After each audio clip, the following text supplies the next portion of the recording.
Alô, Gaios e Gaias, Completude Podcast por aqui mais uma vez, sempre como a gente repete, não cansa de repetir, porque de fato é um episódio especial para você. Completude, o podcast que tem a intenção que você possa entender que Deus tem para você completude de vida, plenitude. Ele não está só na sua parte religiosa, na verdade, esse negócio de parte da vida, a gente que inventou, né? Essa coisa de tenho a minha vida religiosa, mas Deus, ele tem a intenção de que você tenha a presença dele, a influência dele em todas as áreas, em todos os aspectos da sua vida. Então, sempre a gente tem aqui um tema diferente, vamos falar de saúde, vamos falar de mentalidade, vamos falar de política, vamos falar de teologia, vamos falar de Bíblia, vamos falar de um monte de assunto, porque todos esses assuntos convergem no ser humano que precisa de Deus em todas essas áreas. E hoje não é diferente, mas antes da gente passar aqui para o anúncio do nosso convidado, sempre lembrando, curta o vídeo, curte logo, eu sempre digo assim, curte logo porque depois esquece, e às vezes também não gosta do conteúdo, aí pelo menos dá o dislike lá, que funciona também.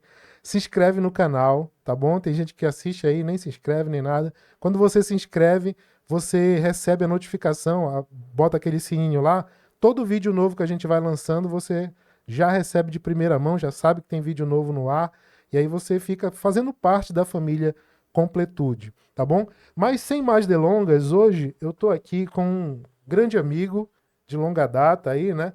Eu às vezes falo assim, amigo das antigas, e o pessoal, não, como assim das antigas? Eu não sou nem tão velho, tá? Mas esse amigo, ele é autor, né? Eu tô com um livro dele aqui, a gente vai falar desse livro, que aqui na orelha do livro tem um monte de coisa aqui que ele é, né?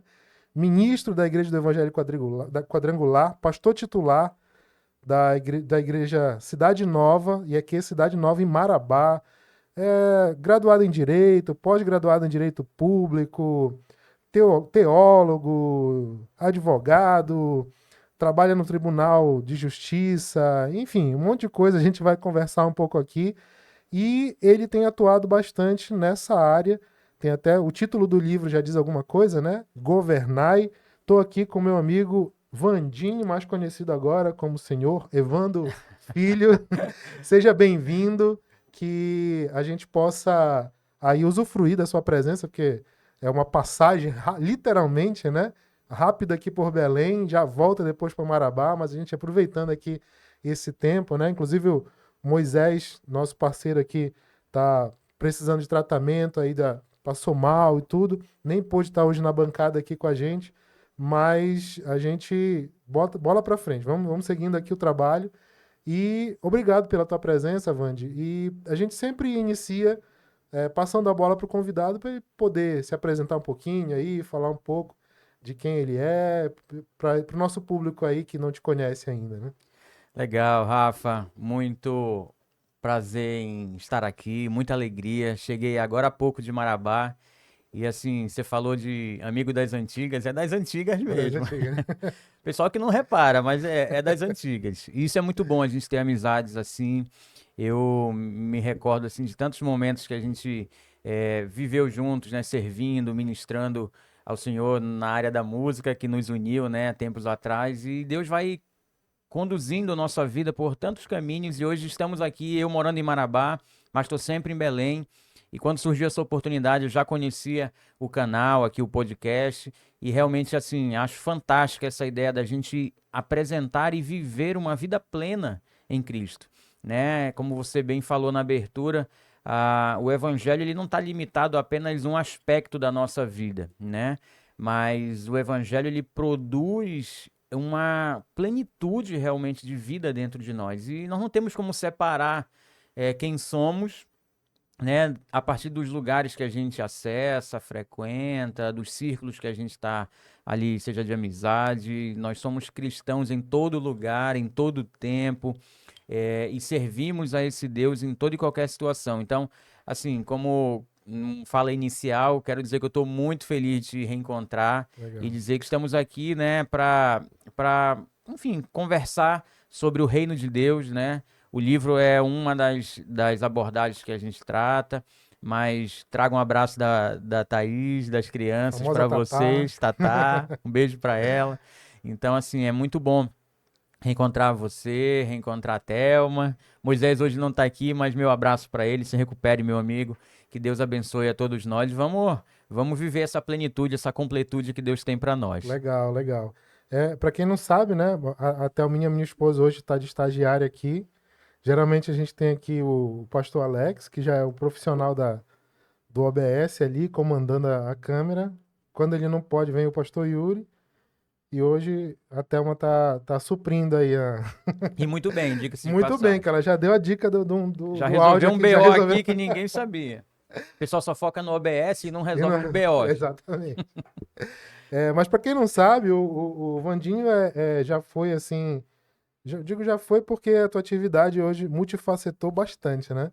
Mas já foi assim um dos maiores tecladistas do Pará, né? Nossa, Aí isso aí é a já, nossa amizade, já né? tocou Crédito aí, pra né? nossa amizade aí. Já tocou. Eu lembro que a gente, quando comecei a tocar com Ministério Exaltação, né? Tu já tava lá e tal, fazia os teclados, né? Eu tinha andado um tanto aí Já já. tinha andado um tanto, né? E eu lembro que eu tava começando e tal.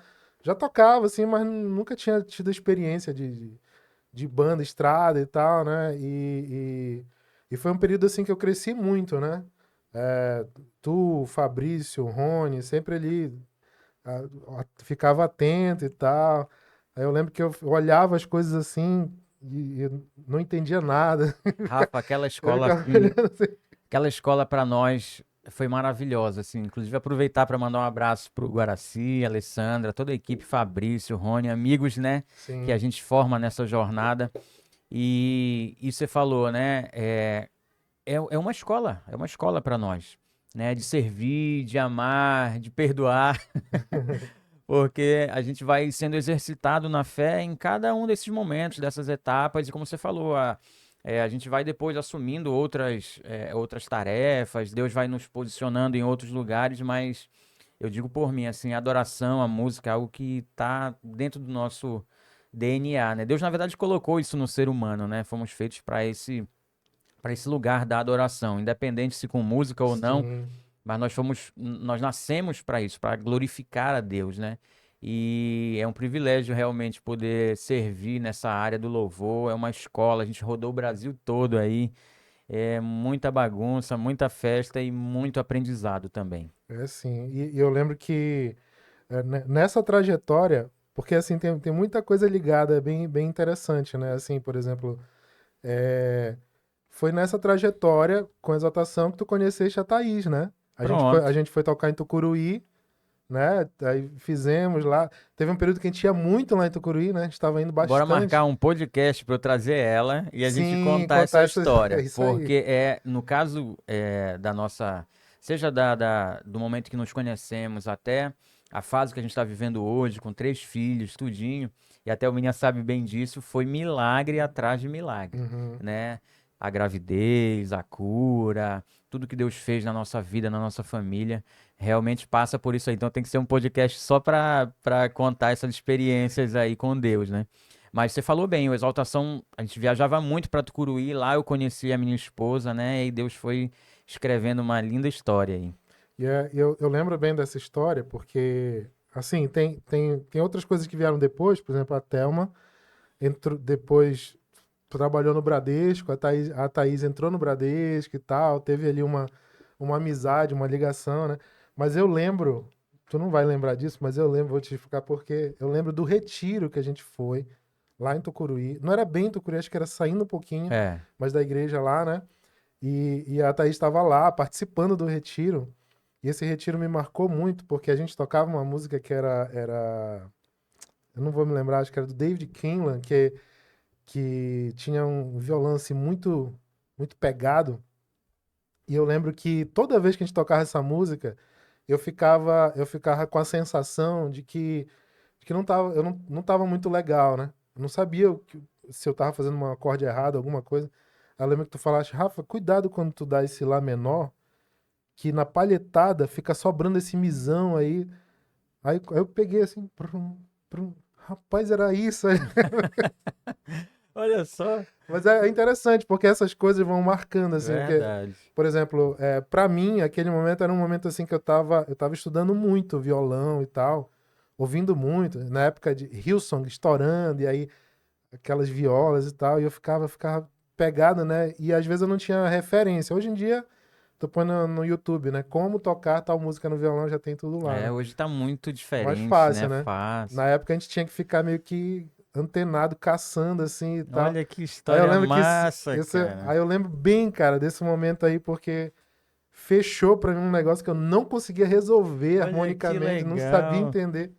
Só Deus na nossa Aí eu vida. ficava. Não, eu lembro que eu pensei, eu disse, cara, o Vandinho tem um ouvido muito, muito bacana, muito bom. Eu quero um dia ouvir assim. Né?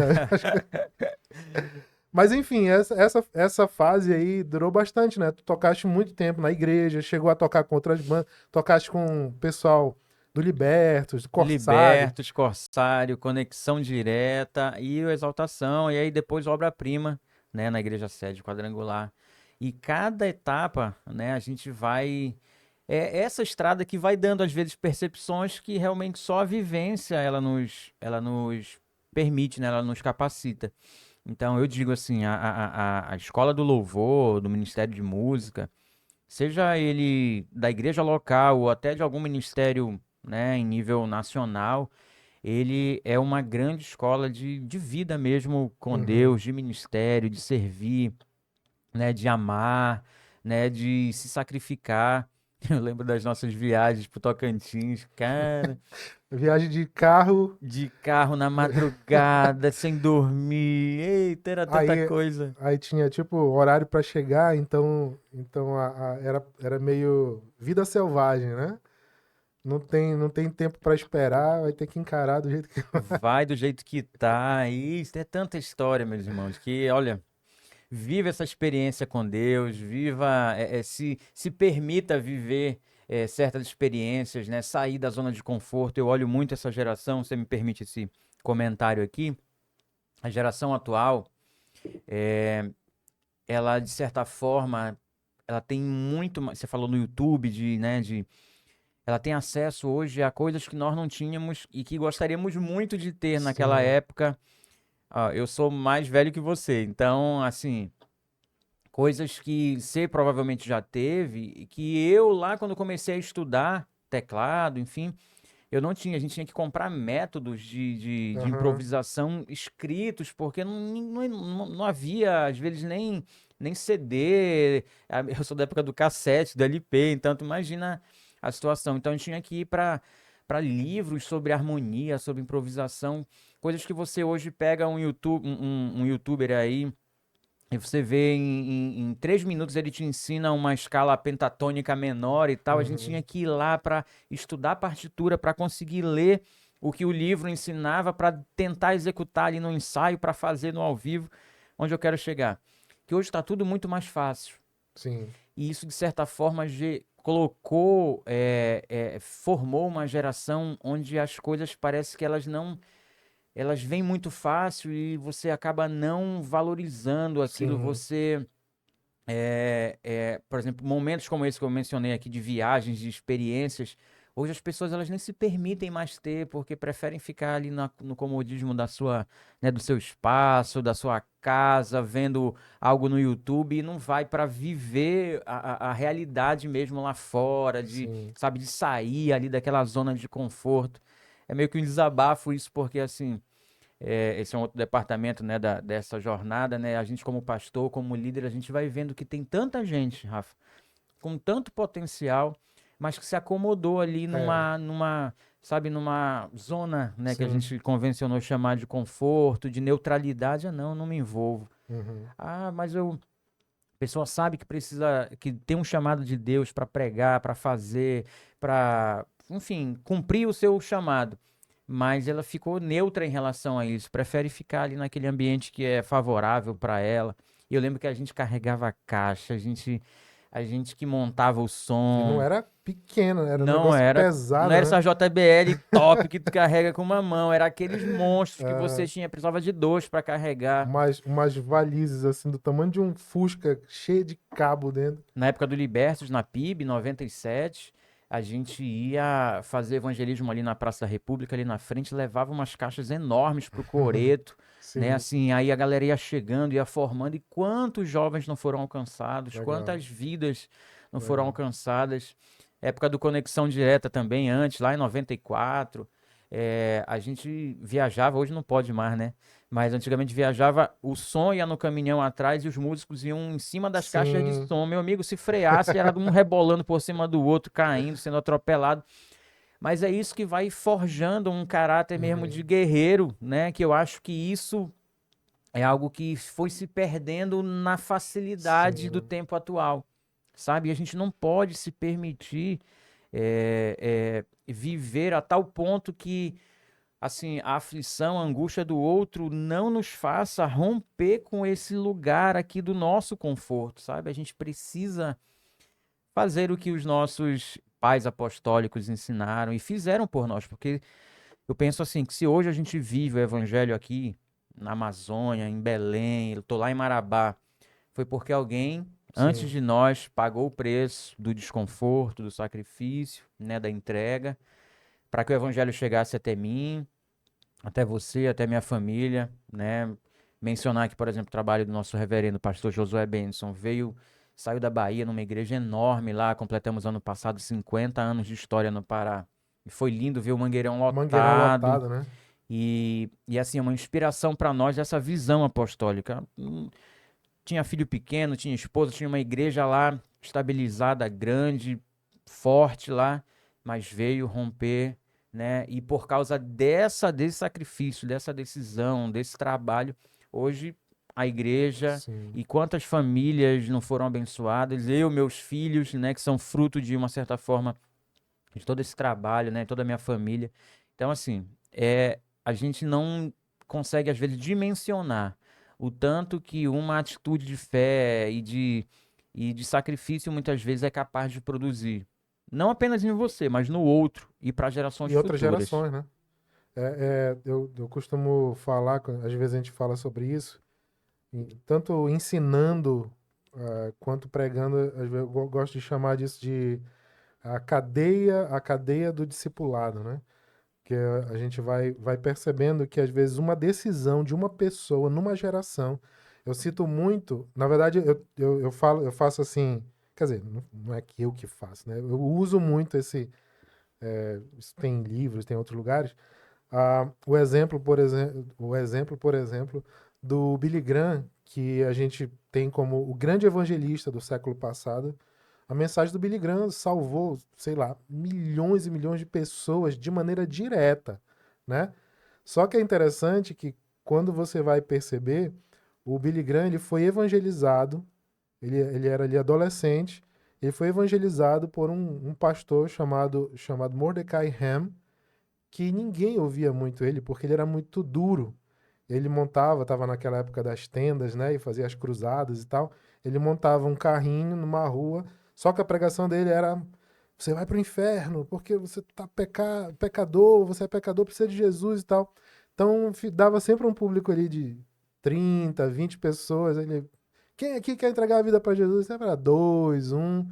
Só que o Billy Graham era um adolescente que um dia estava lá, ele já era crente, já era cristão, Uhum. e ele ouviu essa mensagem e ele percebeu: eu sou cristão nominal, mas o meu coração ainda não é de Jesus. Ele levantou a mão e aceitou Jesus. A vida inteira dele, ele falou: se um homem com um discurso rígido, forte, não tivesse pregado para eu ouvir, talvez até hoje eu era um cristão normal aí, estava com algum emprego, eu não tinha me tornado um pregador do evangelho, não tinha entregado a minha vida, entregue a minha vida para isso, né? Então é interessante, esse homem, talvez ele não tenha, de uma maneira direta, atingido muitas pessoas com a sua mensagem, mas ele atingiu um cara, um homem que na próxima geração levou milhões de pessoas e ainda repercute hoje, porque tem Esses gente que daí é ainda fruto e plantou igreja e ministérios e outras coisas, né? Então, quer dizer, uma atitude que a gente toma na nossa geração repercute, né? repercute, né? Para a eternidade, na verdade. Exatamente. Então, isso é uma coisa muito importante, né? E você mencionou aí o estilo, né, de pregar e tal. Eu ouço muito o seguinte comentário, imagino que você aí que nos ouve já tenha ouvido também algo semelhante a isso. Por que tantas igrejas? Por que tantos ministérios? Por que tanta gente falando, pregando o evangelho? Por que tantas placas e tal? Isso que você falou, eu acho que é parte, ou serve como uma resposta parcial para isso. Tem pessoas que só vão ser ativadas no seu propósito, no seu ministério, com uma mensagem dura dessa daí, que muitas vezes não é como a gente prega, mas é como a igreja do lado aqui prega. É Uhum. como o ministério do lado do pastor ali prega. Então, assim, Deus, o amor de Deus é tão grande pela humanidade que ele vai levantar pessoas e usar temperamentos até e chamados diferentes para que todos de fato sejam alcançados. Porque se todo mundo pregar do jeito que eu prego, tem alguns que não gostam do meu Sim, jeito. sim. Mas aí precisa de alguém que pregue como você, que fale no íntimo da pessoa ali, como você, ou então como alguém, um outro pregador, seja ele mais amoroso, ou seja ele mais vigoroso, de modo que o amor de Deus é tanto pela humanidade que ele quer alcançar a todos e que ele usa todos de todas as Sim. formas. Então, assim, muita gente chega comigo, por exemplo, lá em Marabá, tem uma rua com 7 igrejas, a mesma rua. Aí tem, a cada esquina, assim, tem De uma igreja, denominações diferentes, assim. denominações diferentes, exatamente. Deus é amor, a Paz Church, Isso que eu aí acho tá. bem legal esses nomes assim Aham. americanos, né? Zion e tal, eu acho muito legal essas. Aí tem quadrangular, aí enfim, tem inúmeras denominações, Assembleia Missão, Assembleia Seta, Assembleia aquilo, e aí as pessoas chegam em tom de crítica, né? Mas pra que tudo isso e tal, não sei o quê, porque Deus quer alcançar todos na linguagem, na forma e Concordo. do jeito que Deus quer alcançar. O amor de Deus é maravilhoso. E assim, é imaginar uma família, né? Vamos supor, família Silva, a maior do Brasil, né? Fazem parte, talvez, de uma mesma raiz, mas cada um tem a sua casa, cada um Uhum. tem o seu convívio, né? A família Torres, né? Então é menor um pouco, mas ninguém não mora todo mundo junto. Tem a Torres que mora nessa comunidade aqui, tem a Torres dessa outra, a Martins, a minha. Então tem os Martins que já tem uma determinada. Ou seja, as igrejas não são muito diferentes, né? Cada um vai, tem, digamos, a sua comunidade ali, a sua realidade, a sua linguagem, e em tudo isso eu vejo o amor de Deus assim, sempre trazendo para perto, atraindo e ativando de nós o que cada um pode dar de melhor. Tem um pastor americano que ele explica sobre isso. Eu gosto da analogia que ele faz. Ele diz que isso a gente tem que pensar nisso como uma sinfonia. Ele diz uma orquestra, ela não se completa se ela tiver só violinos. Ela precisa do violino, ela precisa do som da tuba. Você ouve uma tuba sozinho, talvez você não se agrade, mas ela é importante na composição total daquela sinfonia, né? A ideia do corpo, né, que Paulo trabalha. Perfeito. Então, é interessante isso, Muitos porque membros. muitos membros, cada um na sua pegada, vamos dizer assim, né? Uhum. E eu lembro que tu tava falando aí numa rua que tem um monte de denominação. Eu lembrei de uma vez que a gente esteve em Brasília, numa Ah, daquelas aquela cidades foi top. satélites. É. E foi bem interessante, né? Porque a gente era de madrugada e tava tendo vigília em uma, duas, três ali, tudo no mesmo bloco, assim, né? Importante registrar que a gente foi para aquela depois de ter sido expulso de Expulsos, uma outra, fomos né? expulsos de um. Porque o Guaraci Júnior Exatamente. foi dar um rodopio lá no meio da igreja, a gente cantando música de celebração e tal. Aí É, no final, pastor, queria chamar o ministério e as irmãs que convidaram o ministério aqui. hum, chamar pro saco. E é interessante que a gente foi expulso e no final tava todo mundo muito feliz, né? A gente entrando na van, comemorando assim, uau, fomos expulsos por Bem-aventurados quando forem açoitados. todo mundo feliz e as irmãs que levaram a gente envergonhada Envergonhados. pensando, e agora, onde eu levo esse pessoal? Ainda tinha mais 2 dias de evento. Foi, fomos, a nossa turnê cessou na primeira apresentação, né, Rafa? Mas foi legal que Muito. acabamos indo em várias igrejas, né? Foi quando a gente fez aquela. Foi em todo canto lá, né? Foi. Tocando em um monte de Muito lugar, né? bom, muito bom. Enfim, mas essas experiências, né? Mas eu ia te perguntar uma coisa. tu enxergas assim que, por exemplo, com essa realidade de gerações, porque eu tenho assim uma percepção leiga, é claro que a gente não. É claro que tem estudos, tem dados sobre isso, mas de uma maneira geral a gente consegue perceber que essa característica da geração atual de ter tudo com mais facilidade, com mais acesso, mais tranquilidade para poder aprender uma coisa, para poder. Porque tem até Meu filho segue um canal que ele gosta, que é um cara americano, que ele inventa coisas assim. Tipo assim, ele pega um produto industrializado mesmo, aí ele diz, esse produto faz tal coisa. Aí ele diz, será que eu consigo criar um negócio que faz melhor do que ele? Aí o cara é nerdzão, tal, inteligente pra caramba, aí ele vai, só que assim, não é da cabeça dele, ele vai pesquisa, o que é que cria esse movimento e tal, ele vai, e aí ele é casado com uma mulher, aí um dia ele quer inventar um arco e flecha, que nunca erra o alvo. Então, eu quero inventar um dispositivo que faz um arco e flecha que ele sempre força para ir no alvo. Seja se eu precisar colocar conectores nos dois lados, mas eu quero que a flecha sempre chegue. Aí ele desenvolve lá, e aí ele diz assim: foi legal fazer essa experiência, porque eu descobri que a minha esposa é uma grande arqueira, porque ela praticou arco e flecha na faculdade. Aí ela vai e ela é muito boa, ela acerta a maioria. Aí ele faz um comentário assim, ele diz: ser bom em alguma coisa é tão século XX. Mas ele faz seriamente, sabe? Entendi. Ele diz assim, porque ele é mais novo do que ela e tal. E eu fiquei com isso na cabeça, eu fiquei pensando, porque, de fato, na geração atual, há meio que esse raciocínio de que é uma perda de tempo você querer ser muito bom em alguma coisa, já que você tem muitas ferramentas, hoje tem inteligência artificial e tudo mais, para poder fazer isso para você, digamos assim. Para que eu vou perder tempo me tornando bom em alguma coisa, né? Isso tem lá sua utilidade pragmática, né? De vida e tal, mas isso vai deixando lacunas no ser humano, né? Então tem um monte de coisa. Aí quando você traz isso para o âmbito da igreja, de ser igreja, você acaba perdendo a própria espiritualidade, eu acho, né? Aí fica essa coisa assim que a gente mergulha hoje, né? Por exemplo, a gente vai falar daqui a pouco, ou agora já, sobre temas como política e outras coisas mais. Eu começo a perceber que as pessoas elas têm muita informação, elas têm muito acesso à informação, mas elas têm pouca profundidade. E às vezes, tu estava aqui antes, tu estava gravando uma mensagem para uma igreja, né? Ou para algumas Sim. igrejas, que tu estava comentando sobre coisas que estavam acontecendo no cenário político e que era para as pessoas se atentarem para isso e tudo mais, né?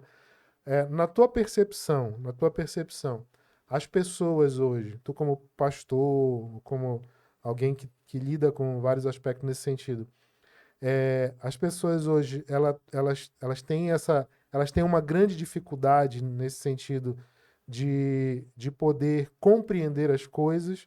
Eu- Fazendo assim, eu vou fazer um jargão bem fuleiragem, assim, mas vamos lá.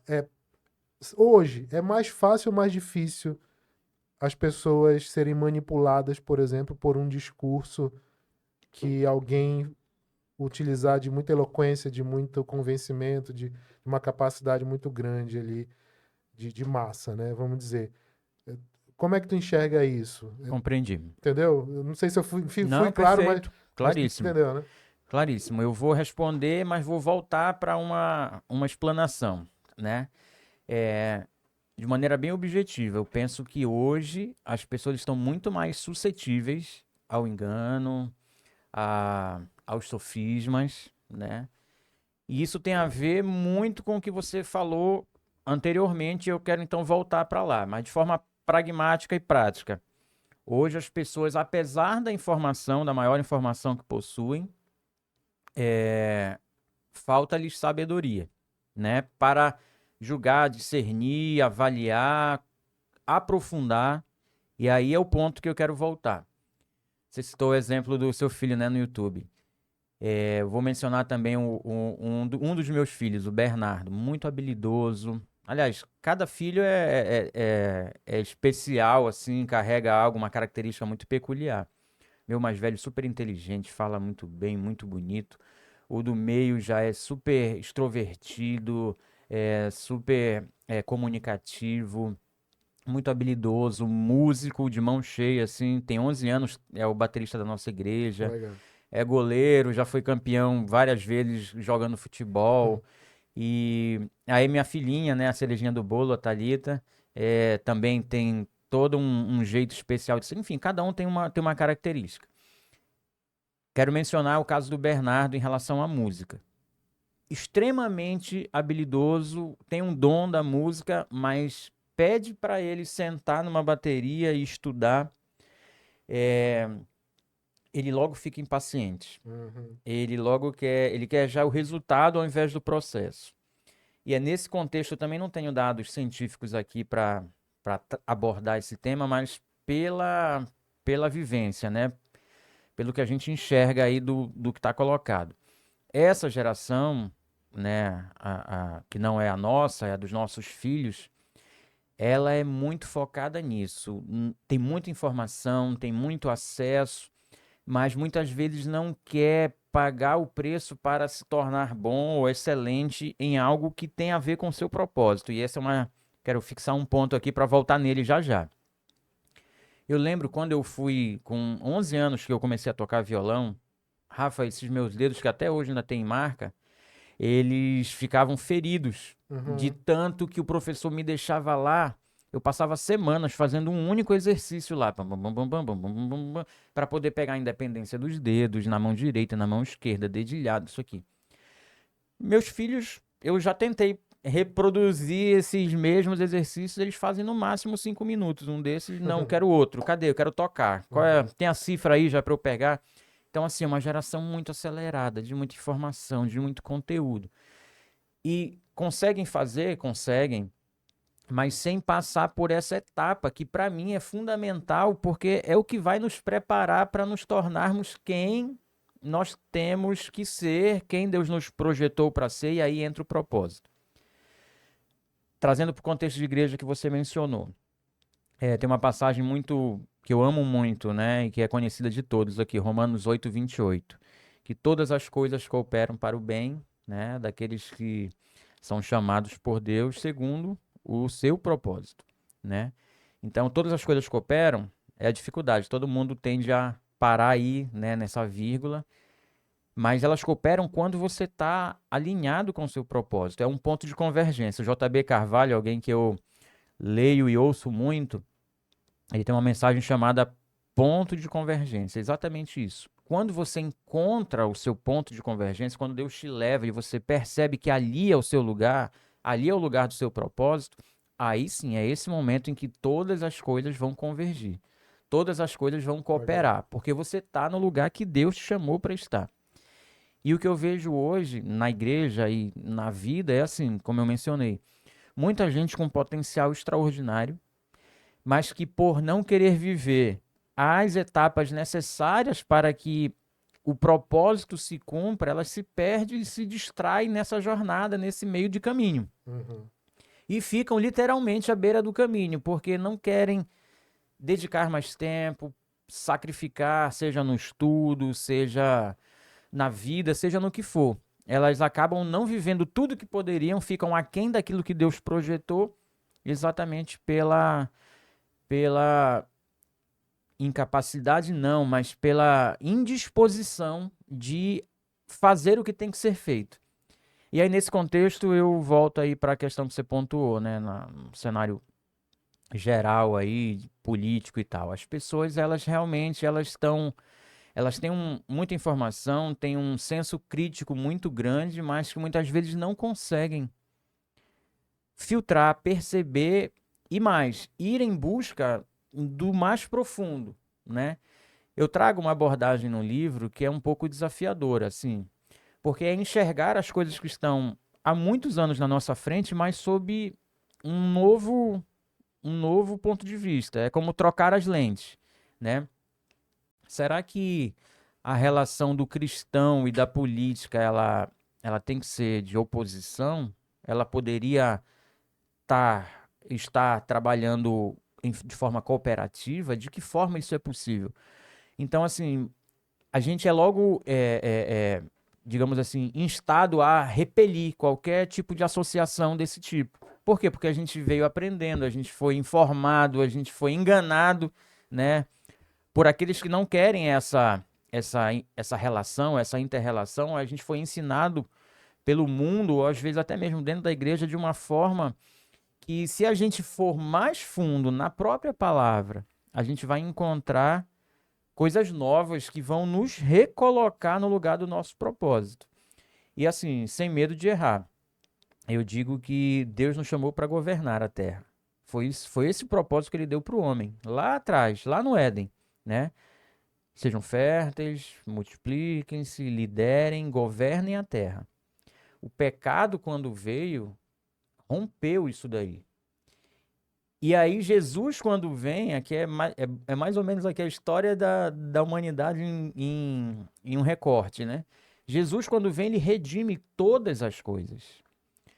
Então, nessa redenção, e é por isso que a completude, a plenitude, ela envolve tudo. Você abriu aqui o nosso papo mencionando algo que eu me lembrei de Abraham Kuyper.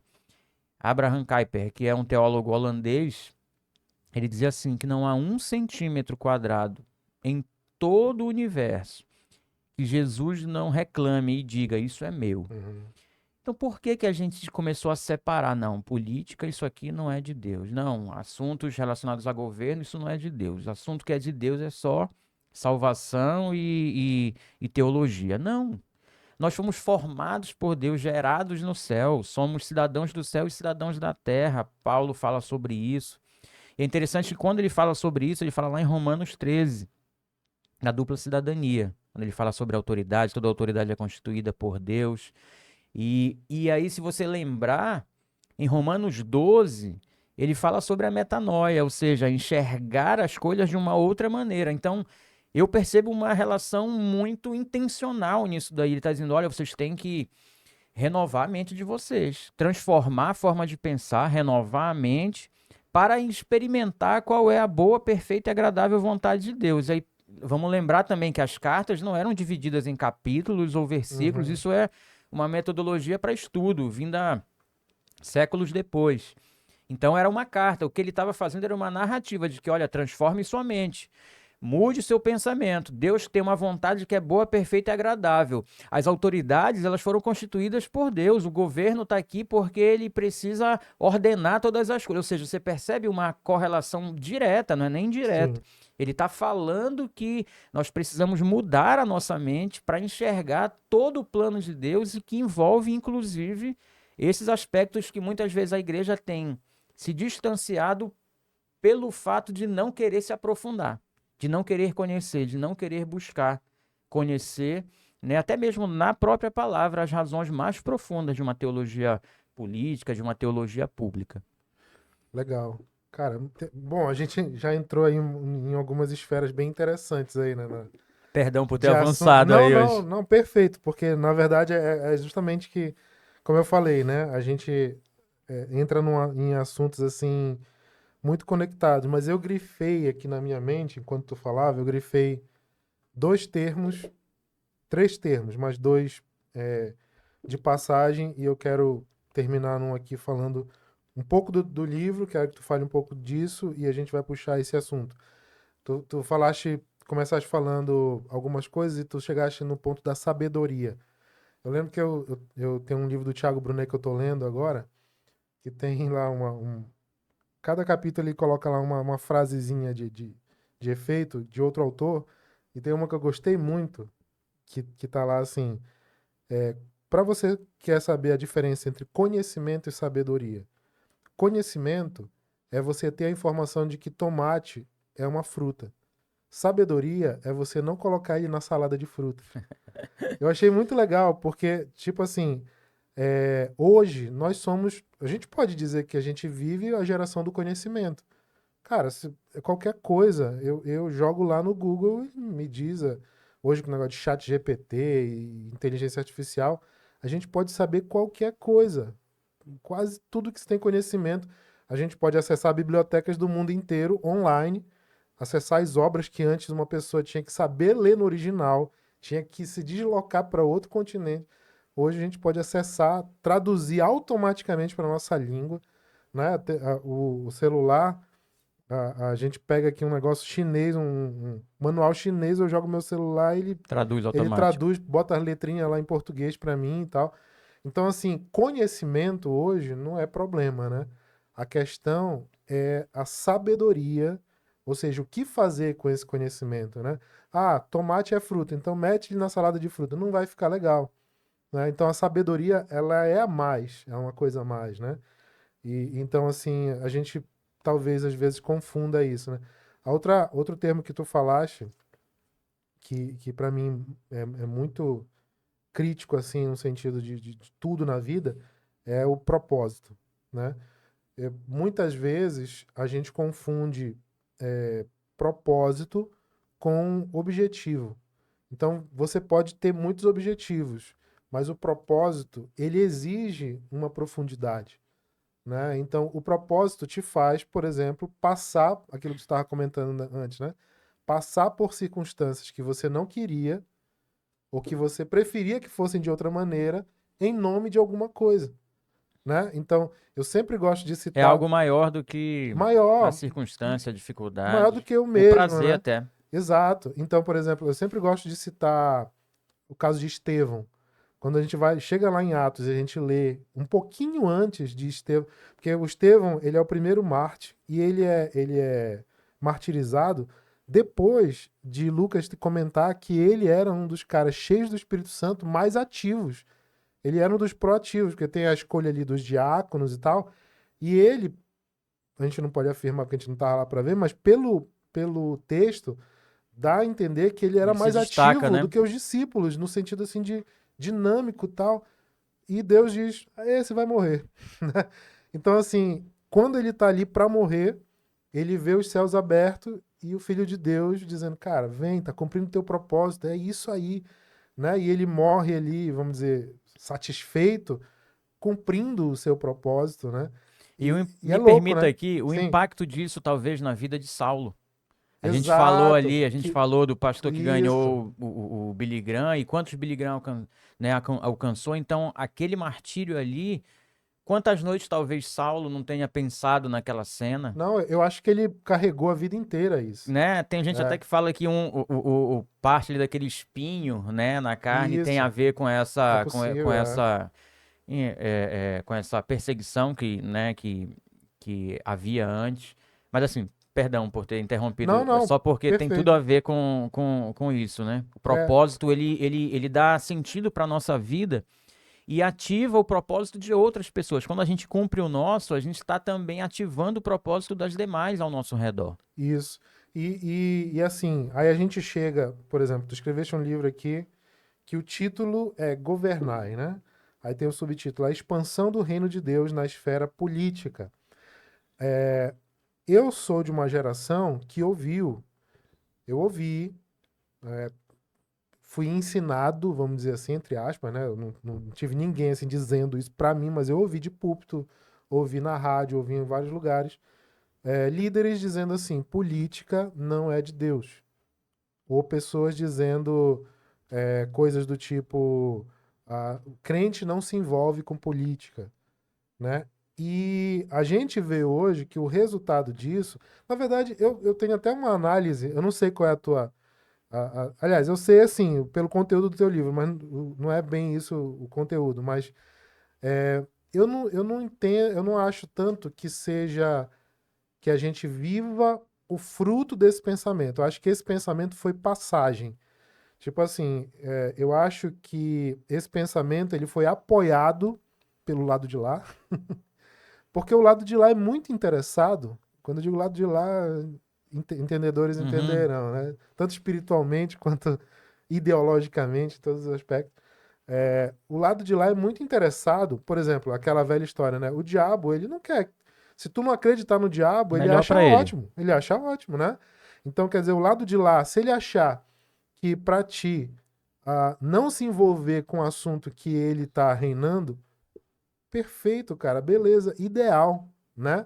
Por quê? Porque ele tá reinando, então ele tá dominando ali, ele te domina. Por isso que eu fiz a pergunta sobre a questão de ser influenciável e da poder de manipulação, vamos dizer assim, porque eu lembro assim, muitos dos movimentos, isso sim eu enxergo como um fruto. Eu lembro que eu era criança e as igrejas que eu frequentava, na época de criança, frequentei várias denominações. Ia em comunidade, ia na quadrangular, ia na Batista e tal. A minha mãe, assim, ela pertencia à Igreja Batista, mas a gente morava numa outra cidade e às vezes a gente visitava muita igreja. E eu percebia que, de uma maneira geral, eu via pessoas orando pelo Brasil. Então eu cresci acostumado com isso, orando. Senhor, sara a nossa economia. Senhor, sara a nossa terra. Sara a nossa terra. Senhor, politicamente, levanta novos líderes, traz novos ares e tal. E a gente costuma ser muito crítico com as coisas, mas se hoje, olhando de trás para frente, eu vejo que muitas dessas orações foram respondidas no decorrer desses anos.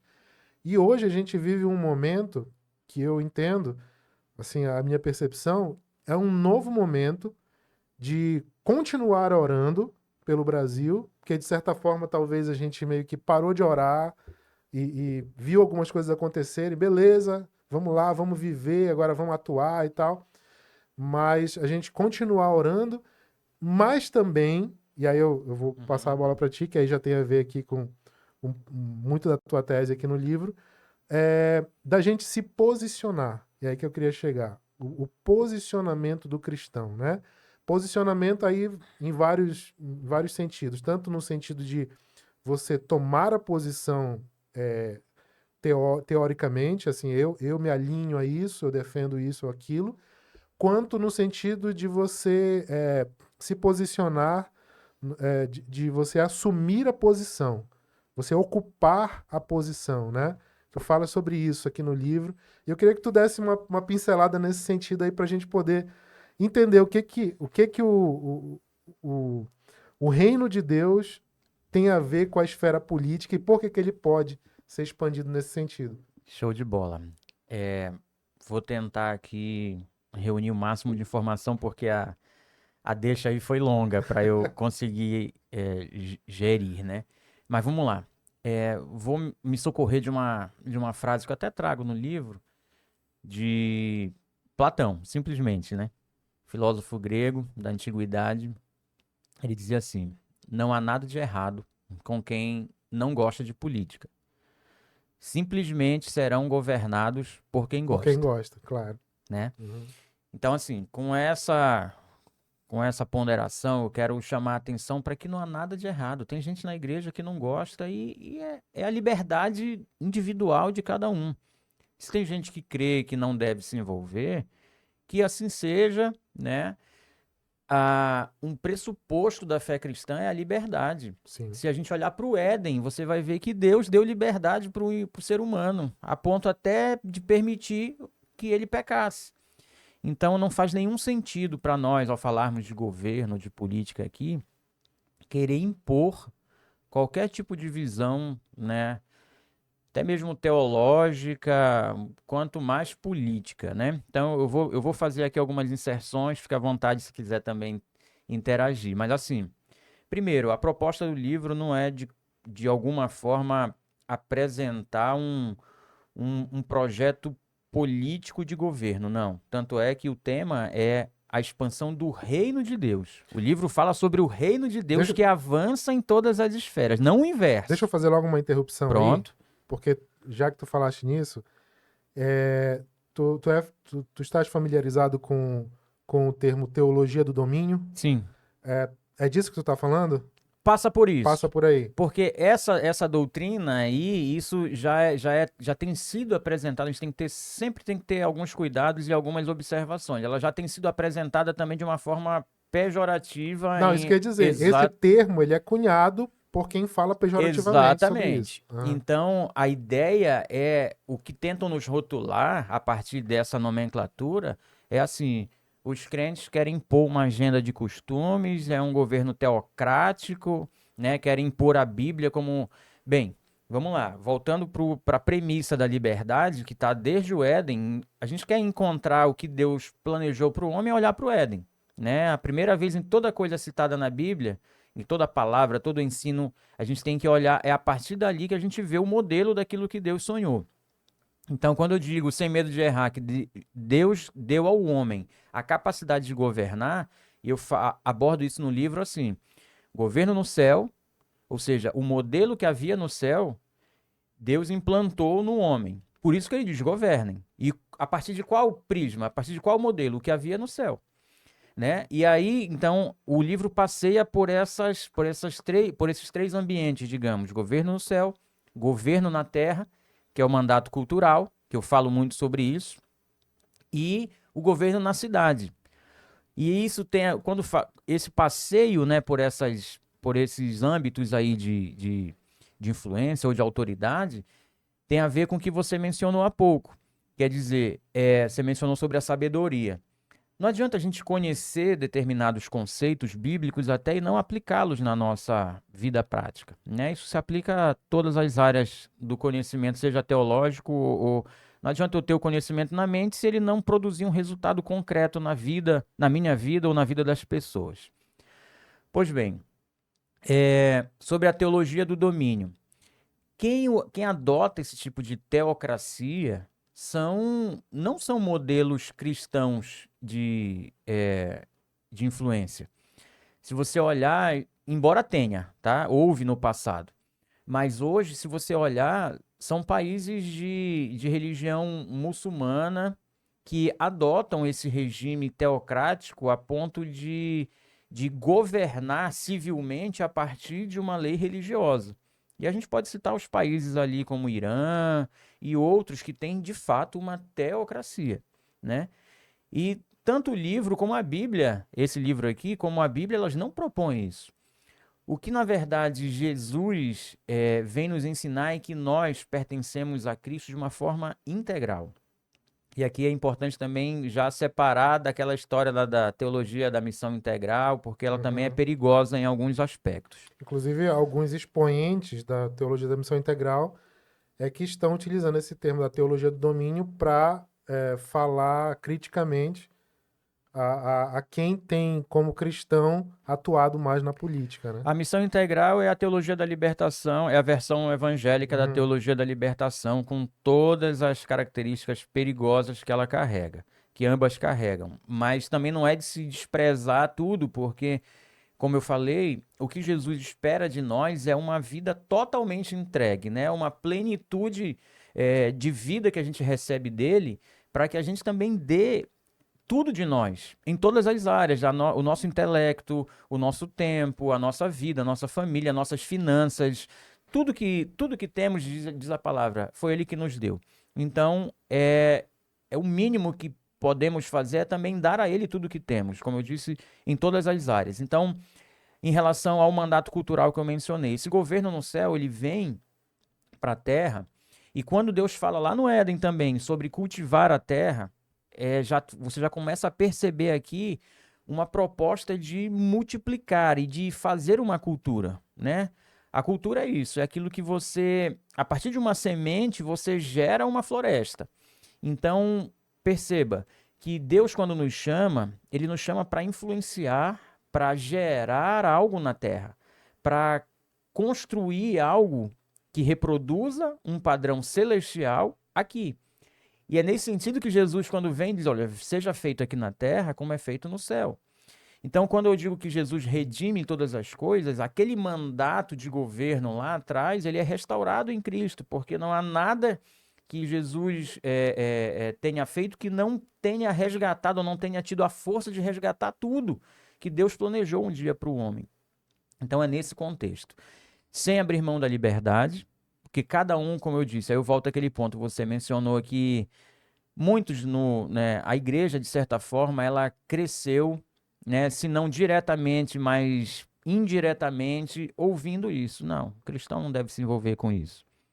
Política não deve fazer parte do vocabulário, isso é um assunto extra. E essa dicotomia, essa separação, sim, ela causou danos na igreja hoje. E tem alguns fatores aí históricos também e espirituais, certamente. Vamos aos históricos. A formação evangélica brasileira, ela, ela surge, até o pastor Guaraci fala sobre isso, ela surge como, ela é inspirada no modelo norte-americano e inglês, onde a política já era separada. Aliás, o protestantismo, veja que a formação, né, cultural, histórico-cultural dos Estados Unidos é exatamente a partir de uma perseguição religiosa. Então a gente precisa entender esse contexto. Então, os missionários americanos que vieram evangelizar aqui a América do Sul vieram com esse viés de que Estado Sim, não. separação. Exatamente. Então começa a perceber o porquê de muitos pensamentos nossos de que não deve se envolver. Mas por quê? Porque na Europa, de onde os ingleses estavam fugindo e que formaram a América do Norte, eles estavam ali exatamente saindo por causa de uma perseguição religiosa, né? Então a imposição ali, a reforma, a contra-reforma e toda aquela questão, né, vieram formar a Nova Inglaterra e tudo aquilo que a gente conhece um pouquinho. Mas então existe esse fator histórico, cultural ali da nossa formação evangélica, que já começa a dar esse sinal de que as coisas não deveriam estar juntas. O outro é aquele que você mencionou. O diabo, ele sempre vai... Se ele aparecesse aqui de chifre e tridente, todo mundo saberia que era ele. Mas se ele entra aqui bonitinho, arrumado, né, a gente talvez até desse ouvido para ele, né, Como anjo de luz, como diz Paulo, né? Ele se transforma, ele se disfarça. Então, assim, em relação a esse campo, o diabo ele tem usado de muita estratégia.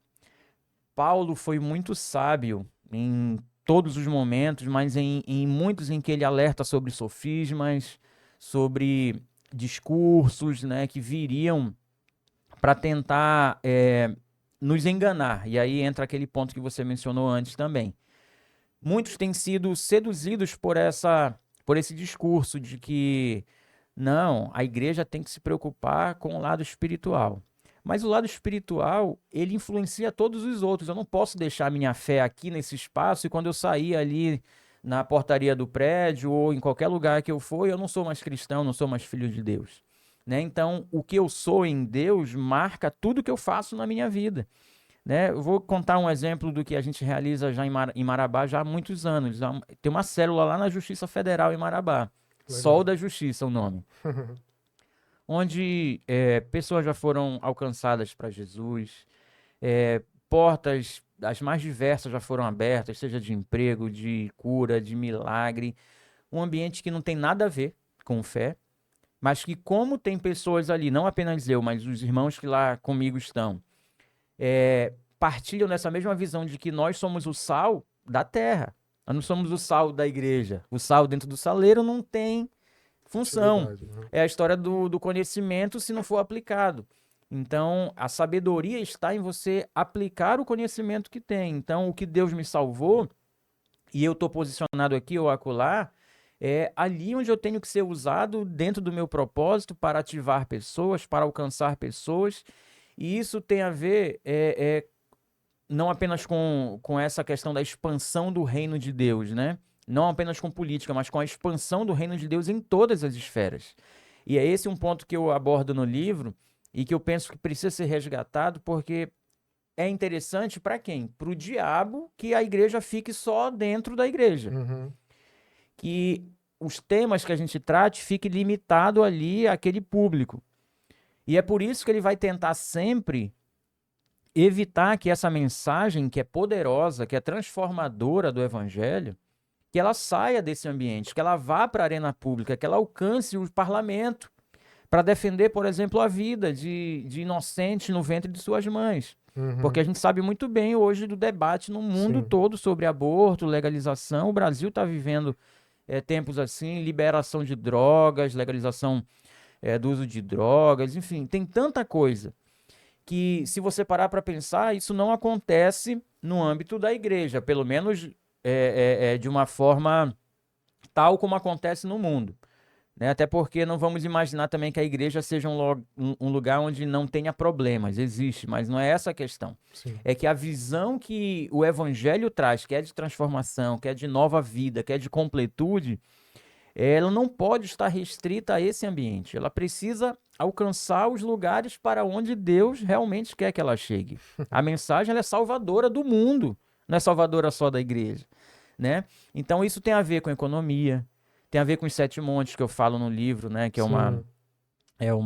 foi um movimento da década de 70 que começou a trazer esse despertar da igreja olhar para fora, da igreja influenciar, e eu acho que esse é um termo adequado.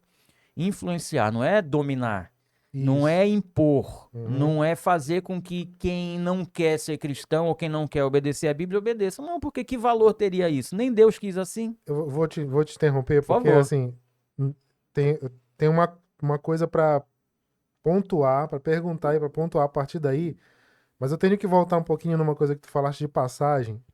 Vou fazer um serviço de levantador aqui, porque Bora. é importante, eu acho importante isso. Tu disseste que tem uma célula acontecendo num repartimento, numa repartição do Poder Judiciário. Funciona lá no ambiente do Poder Judiciário. Sim. Vou te perguntar o que muita gente pergunta, né? Como eu disse, estou levantando isso aí porque eu acho importante de ser dito. O Brasil não é um país laico? Pode acontecer uma célula religiosa dentro de uma repartição pública? Vamos lá. Perfeito. Que levantada excelente. Porque esse tema, ele tem sido muito debatido hoje no círculo jurídico. Eu integro o Instituto Brasileiro de Direito e Religião. Inclusive, um abraço para o doutor Tiago, nosso presidente, e um quadro excelente de juristas ali. Eu vou precisar de um tempo para explanar um pouquinho sobre isso. A laicidade, né, o Estado laico brasileiro, ele não é aquilo que as pessoas acham que ele é ou que muitos tentam rotulá-lo. Até menciono um pouco sobre isso no livro. Existem alguns modelos de laicidade, como, por exemplo, o francês, que é o mais radical. Nenhum tipo de manifestação da sua fé é permitido em qualquer espaço público governamental. Mas isso porque tem toda uma razão histórica também, que vem desde lá da Revolução Francesa. Eu sempre digo aqui que a Revolução Francesa é culpada de um monte de coisa no mundo. Um monte de coisa. E esse é um modelo que costuma se utilizar como referência. Mas se a gente for na nossa Constituição, lá, não vou lembrar agora o artigo, mas, salvo engano, 16, que menciona da laicidade, né, do Estado laico. De fato, o Brasil é um Estado laico, e o fato de termos uma célula em funcionamento, isso não viola o Estado laico, porque ser laico não significa proibir ou ser laicista, como é o termo que costuma se utilizar. O Estado laico não é um Estado laicista que proíbe a manifestação de fé, porque, como eu falei agora há pouco, isso é nato do ser humano. Um direito humano fundamental é o direito à sua crença, à sua liberdade de crer, sua liberdade religiosa. A liberdade religiosa é uma garantia dos direitos humanos, dos direitos universais, e que, obviamente, o Brasil respeita, e a nossa Carta Magna também. Então, vamos entender. O fato de eu ser cristão e ter ali irmãos que compartilham da mesma fé que eu, e nós nos reunirmos nesse ambiente, isso não viola o Estado laico. Da mesma forma que, se lá tivesse qualquer outro grupo de outra profissão de fé e que desejasse fazer, poderia também. Porque, como eu disse, o Estado não pode se opor a essa manifestação, porque ela faz parte, ela integra o indivíduo, ela faz parte da sociedade. O que não pode acontecer, nem lá nós fazemos, e isso está muito claro, é obrigar quem quer que seja a participar. Então, vou contar o nosso caso particular. Nós começamos assim, na sala de audiência, numa mesa como essa. Eu descobri alguns irmãos lá que eram evangélicos, eu disse, vamos começar a orar? pelo nosso juiz, pela nossa semana de audiência, pelo nosso trabalho aqui. E foi assim. Começou com 3, 4, 5, reunimos, enchemos um auditório lá, Legal. né? E hoje, e isso foi se tornando, por quê? O reino de Deus é algo crescente. Na verdade, é essa a visão do livro, a expansão do reino. Tudo que Deus faz é mirando o crescimento, a expansão. Então, quando crescer é algo natural, se expandir é algo natural. Você pode olhar o desenvolvimento humano, né? As células até se tornar o que somos hoje. E dentro de cada organismo você vai encontrar esse DNA do crescimento, da multiplicação, né? Então, quando nós chegamos ali e Deus permitiu, abriu essa porta, e hoje a gente está trabalhando dessa forma, mas não foi fácil no começo, porque, como eu disse, existe essa consideração, né? Essa restrição, enfim, de algumas pessoas. Existem as críticas, os questionamentos, mas a gente sabia que a gente estava ali, não era para impor a nossa religião, não, a gente queria trazer um ambiente de paz para aquele ambiente que é normalmente de guerra, um ambiente de conflito. E foi com isso que Jesus é o príncipe da paz. Deus foi construindo, Deus foi abrindo portas, foi dando graça diante dos homens, e hoje a gente está ali com esse trabalho sólido que acontece todas as semanas ali nesse ambiente, e lhe asseguro que não viola o Estado laico pelo simples fato de que a laicidade brasileira, diferente de outros países, é uma laicidade colaborativa. E eu vou dar alguns exemplos disso. Época de pandemia, o poder público foi auxiliado por inúmeras igrejas. As nossas quadrangulares, a maioria abriu para receber postos de vacinação, e eu sei que muitas em todo lugar. Hoje mesmo, a gente está com uma situação caótica no Rio Grande do Sul, né? O Brasil lá, aquela parte do Brasil ali sendo muito maltratada ali por enchentes, chuvas, mortos. E quem está fazendo um trabalho paralelo ali ao poder público? Igrejas. Muitas igrejas, tem pastores aqui, amigos, que estão pedindo ajuda, mobilizando gente, com portas abertas ali. Então, a igreja, ela é um parceiro do Estado, do poder público para o bem comum. A gente recebeu aqui, recentemente, 2 semanas atrás, o Thiago Ferro, que é secretário de Política de Drogas em Curitiba. E ele falou exatamente isso. Ele disse, olha, o trabalho do poder público na complexidade da questão do adicto, do morador de rua, das drogas, ele nunca vai resolver a coisa se for uma atribuição apenas do poder público. Ele disse, nós precisamos das igrejas e das igrejas que não acham que tem potencial. A igrejinha do bairro, da comunidade, ele disse que é uma coisa tão complicada que só com o auxílio de instituições como as igrejas é que pode trazer pelo menos um alento para a cidade, uma ordem ali, né? E sabe qual é o grande diferencial da igreja? É o poder que ela carrega, não é a estrutura em si. Como você falou, até a igreja pequena ela pode ser útil para a cidade, ela pode ter um papel relevante numa comunidade. Por quê, Rafa? Porque não é a igreja em si, é o que a igreja carrega, que é o poder do evangelho, é o poder de Jesus Cristo. O meu pastor Josué, ele sempre fala algo que eu acho fantástico. O maior trabalho social da igreja é a evangelização. Vou explicar por quê. Todo o trabalho social que a igreja puder fazer, assistência, cesta, apoio, necessitado e tudo mais, isso é muito bom. Isso é fruto daquilo que... essa não é a missão principal da igreja, mas ela acompanha, né, aquilo que Deus já fez em nós. Então é como se fosse os frutos da nossa fé, né? A fé sem obras não é morta. Então ali está o fruto daquilo que nós cremos. Mas o grande diferencial da igreja é poder levar uma transformação de vida para o indivíduo. Então, muito mais do que eu levar uma cesta básica para a família que está carente, e isso eu devo fazer, mas é muito mais poderoso e transformador essa família conhecer Jesus e mudar, por exemplo, a vida, os hábitos, a rotina, a ponto do pai que antes ia se embriagar e gastava o dinheiro, o pouco que conseguia no bar, e ao invés de cuidar da família, é a mãe ter uma oportunidade ali de uma capacitação e de fazer algo, e o pai se tornar um marido melhor, um pai melhor, mais amoroso. Onde eu quero chegar? Que o diferencial da igreja não é propriamente a igreja, porque que mérito nós temos? Nenhum. É Jesus quem faz tudo em nós.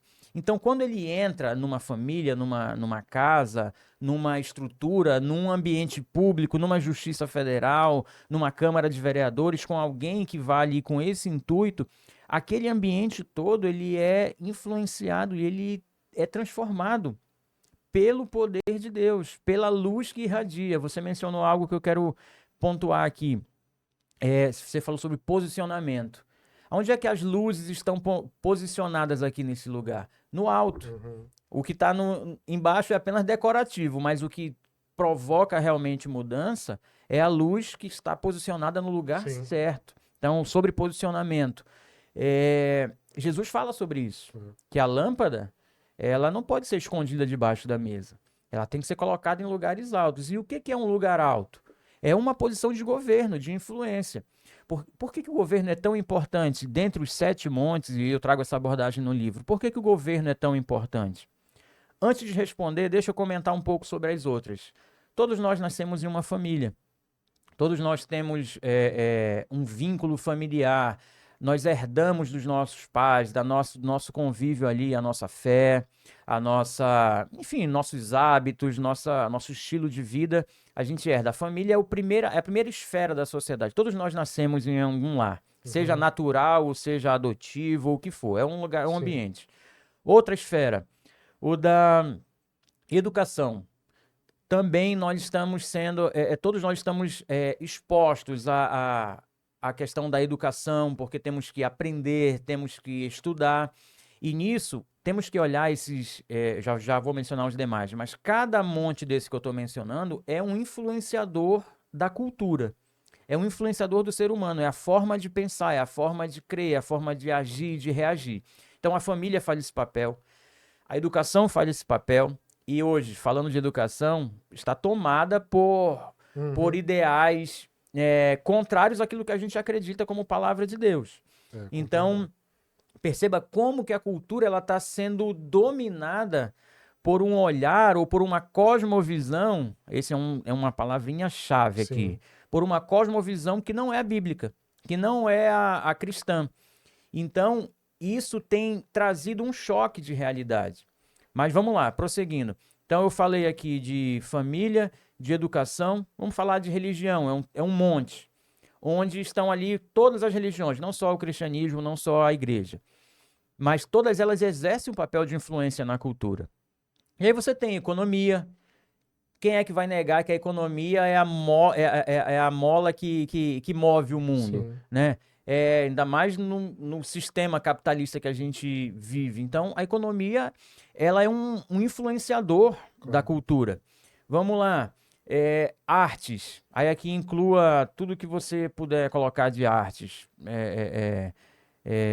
Entretenimento, esporte. É o influenciador. Olha, essa geração aí, falamos dos nossos filhos agora há pouco. Meus meninos...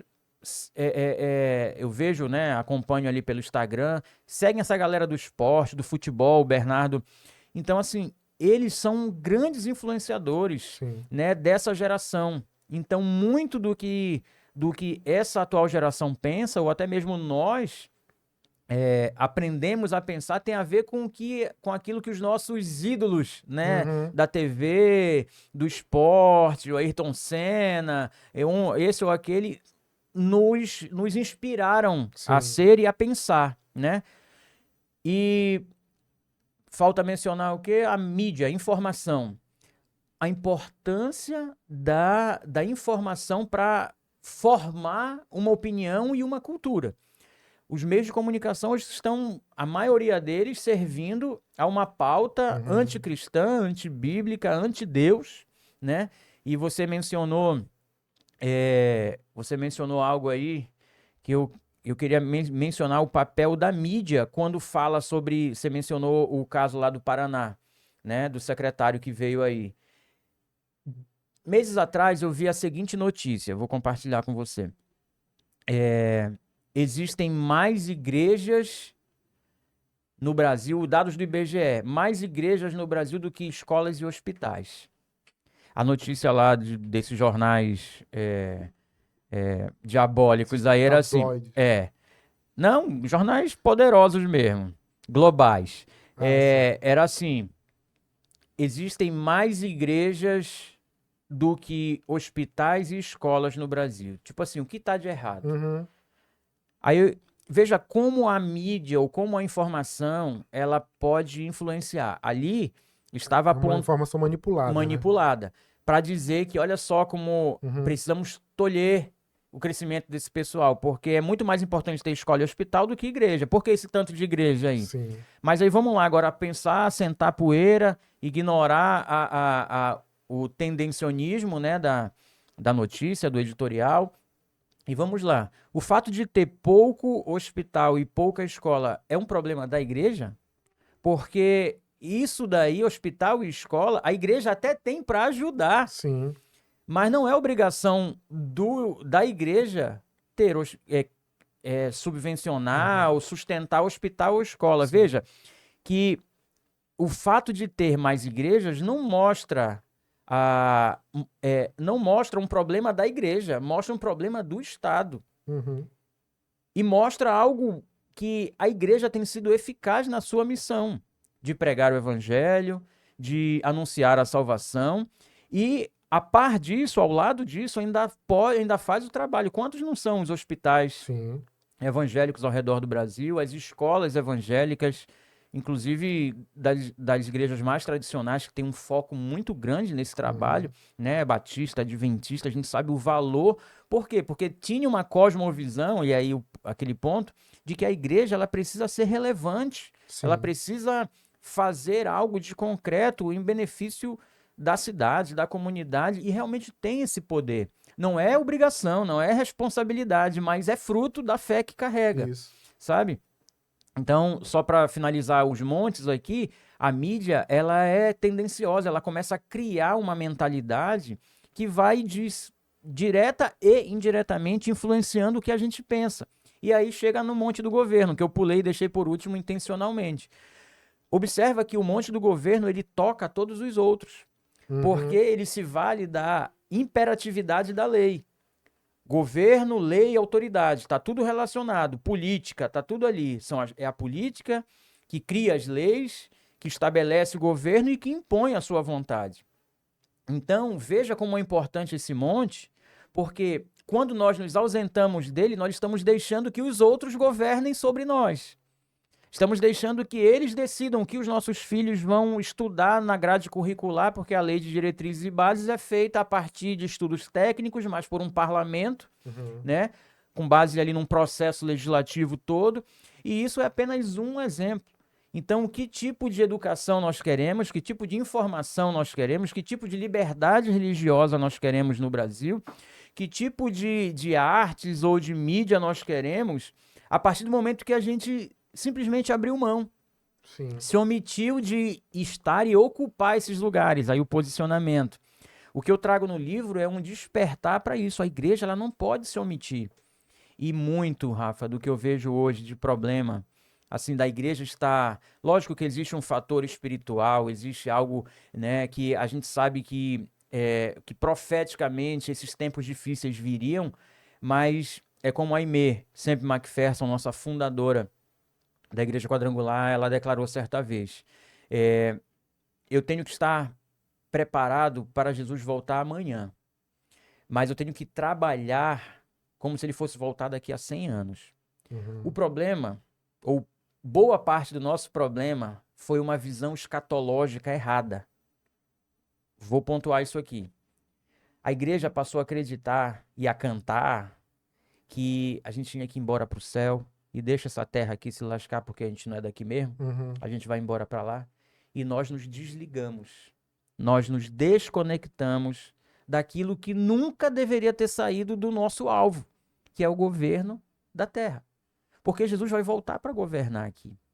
E a gente começou a querer escapar, uma visão escapista, uma separação sabe, o cristão, ele é do céu, então ele não se envolve com as coisas da E é terra. interessante que isso, até na Bíblia tem esse lance, ou seja, a gente já tem um parâmetro lá, porque tu pega a primeira, as Tessalonicenses, a segunda, as Tessalonicenses, é meio que Paulo fazendo essa coisa aí, porque na primeira ele vai ressaltar a vinda de Jesus e não sei o que e tal, depois ele vai escrever, não, galera, peraí, é pra trabalhar, é pra fazer as coisas, né? Não é pra abandonar tudo, não. Então, quer Exatamente. dizer, a gente tem que Nós ter nos, essa nós nos noção, né? perdemos um pouco ali em como dosar isso daí. Porque também a nossa perspectiva é e sempre será o céu, né? A volta dele.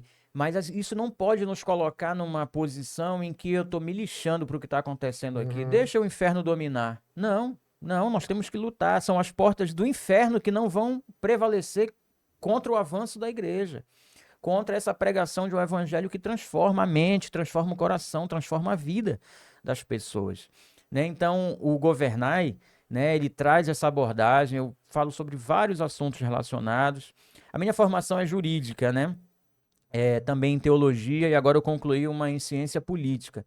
Então, assim, é um tema que me encanta, porque eu acho que nós fazemos, se a gente se limitar a pregar o evangelho de dentro das igrejas, nós não vamos alcançar todos a quem deseja alcançar. Sim. Não vamos transformar e impactar o tanto que a gente poderia se a gente ficar só ali dos nossos púlpitos, das nossas comunidades, esperando que os pecadores venham. Não, eles não virão, porque aquele que está em pecado, ele não quer ser exposto à luz. Então é a luz que tem que ir, é por isso a palavra de Jesus. São as portas do inferno que não vão prevalecer, ou seja, o nosso modo é de avanço. A gente está numa posição de ir para cima, né? E ir para cima não para impor, como eu falei mais cedo, não é uma visão teocrática, jamais. Mas é de dizer, olha, existe algo melhor. Igual Paulo fez lá no Areópago, no meio lá Uhum. dos pensadores. Ele não criticou nenhum dos que estavam ali, né? Daqueles ídolos lá. Ele disse, olha, eu percebi que vocês são muito religiosos, né? Parabéns, vejo que vocês são os caras ligados aí nessa visão. Mas deixa eu falar, tem algo melhor do que o que vocês estão adorando. E aí ele apresentou o que havia de melhor, Uhum. né? Eu penso que é essa mensagem que a igreja, ela precisa viver e apresentar. Nós sabemos quem é o melhor, nós sabemos o que é melhor, nós temos o melhor de Deus, que é Jesus Cristo, e a gente pode levar isso aonde a gente estiver. E não fazer isso, para mim, é um pecado, porque eu estou funcionando fora do meu propósito. Sim. Eu estou deixando de fazer aquilo para o que eu, como cristão, como filho de Deus, fui ganho, fui salvo, fui chamado para fazer. Acho que é isso, Rafa. Não sei, devo ter esquecido Não, alguma coisa aqui no. não, perfeito. Agora sim, a gente entra na esfera política, no assunto, né? Por exemplo, eu comecei te perguntando, provocando com relação à questão da laicidade do Estado, né? Porque, por exemplo, eu lembro que há 20, 15 anos atrás, o pessoal falava assim, eu lembro até de tema de TCC, de direito, o crucifixo do STF e a laicidade do Estado, aquele crucifixo grandão que Até tinha hoje ali. tem essa discussão. Exatamente. Então, já é de histórico, vamos dizer assim, a falta de compreensão. Então, achei importante pontuar isso aí, de entender o que era. Eu tinha um professor que dizia assim, ele falava, olha, porque tu mencionaste a França, era justamente da França que ele usava um exemplo. Ele dizia, a França pode ser considerada, em termos, como um Estado ateu. Porque, assim, é um outro tipo de laicidade, né? Não é a laicidade da abstenção apenas de declarações É de não doutrinárias, é permitir. de não permitir mesmo, né? Então, é um outro tipo de Estado, Nas né? escolas públicas na França, eu levantei esse dado quando estava escrevendo o livro. Aliás, deixa eu falar um pouquinho rapidinho sobre a escrita desse livro, porque foi antes da inteligência artificial, viu? Ele foi Uhum. publicado Ele- só para registro. Fui eu que escrevi. Eu que escrevi, eu que pesquisei, eu que fui atrás. Nem o computador fez isso, não. Então, fechando aqui, eu levantei esse dado. Nas escolas públicas na França, você não pode ir com um cordão ali, com um crucifixo ou qualquer Uhum. indicativo da sua fé, porque realmente há uma vedação para qualquer expressão de fé no ambiente público. Mas tem toda uma fundamentação histórica, né, Sim, para sim. isso. E a gente vê um pouco na prática. Por exemplo, a França, recentemente, passou ali a questão do aborto, né? De uma maneira bem geralzona e tal. E vamos dizer assim, é um sintoma daquela construção social que existe ali, né? Lembro até, não sei quem que estava conversando aqui com a gente outro dia que eu falei, né? Aquele filósofo que faleceu, o Olavo de Carvalho, que ele dizia, olha, eu aconselho todo mundo, visite Paris antes que Paris deixe de existir, porque está perto disso, né? Ele dizia, o islamismo, as influências de todos os aspectos, o politicamente correto, eles vão transformar aquele ambiente ali e a gente não vai nunca mais conhecer isso como era. Então, assim, a gente vê na Europa esse movimento acontecendo, a gente vê no Canadá, lugares como o Canadá, em outras partes do mundo, né? E eu vou pegar um gancho aqui para fazer uma outra abordagem de uma coisa que agora a gente está gravando aqui no início de maio, apesar de que quem está assistindo a gente está um pouco depois, mas aqui no início de maio a gente teve uma notícia recente, mas eu vou só fazer um contexto aqui mais particular, que recentemente, pela Igreja Quadrangular, né, a minha prima, a Alessandra, me convidou para escrever alguns textos, para formar uma revista, que foi ideia do pai dela, se eu não me engano, do tio Guaraci, né? Que era com relação a essa conscientização política. Guerra cultural, né? Isso, tu até escreveste Sim, lá estamos também juntos ali nos. sobre o aborto e tal, Aham. muito, muito legal. E, e eu lembro que numa das até onde já tá prestando atenção na água aí. Não demora lá que tu tem que mudar a câmera aí. E eu lembro que numa das lições que eu coloquei lá, eu escrevi sobre o fato de que em alguns lugares do mundo já estava acontecendo um movimento de tentar aprovar leis e haver algumas proibições com relação a proselitismo. Então, quer dizer, a gente permite, tipo na China tem um pouco isso, um pouco não. O cristão da China vai agora me xingar, É. ele, um pouco porque tu não tá aqui, né? Não, mas na China a gente sabe que temos irmãos lá sendo perseguidos, gente morta, gente sendo botada, encarcerada em campos de concentração.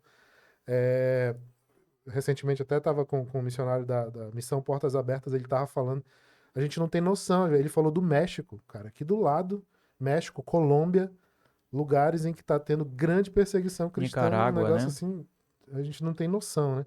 Enfim, mas vamos lá. Então, assim, existem lugares que eu fiz um levantamento que já estão discutindo isso seriamente, de dizer a gente precisa proibir.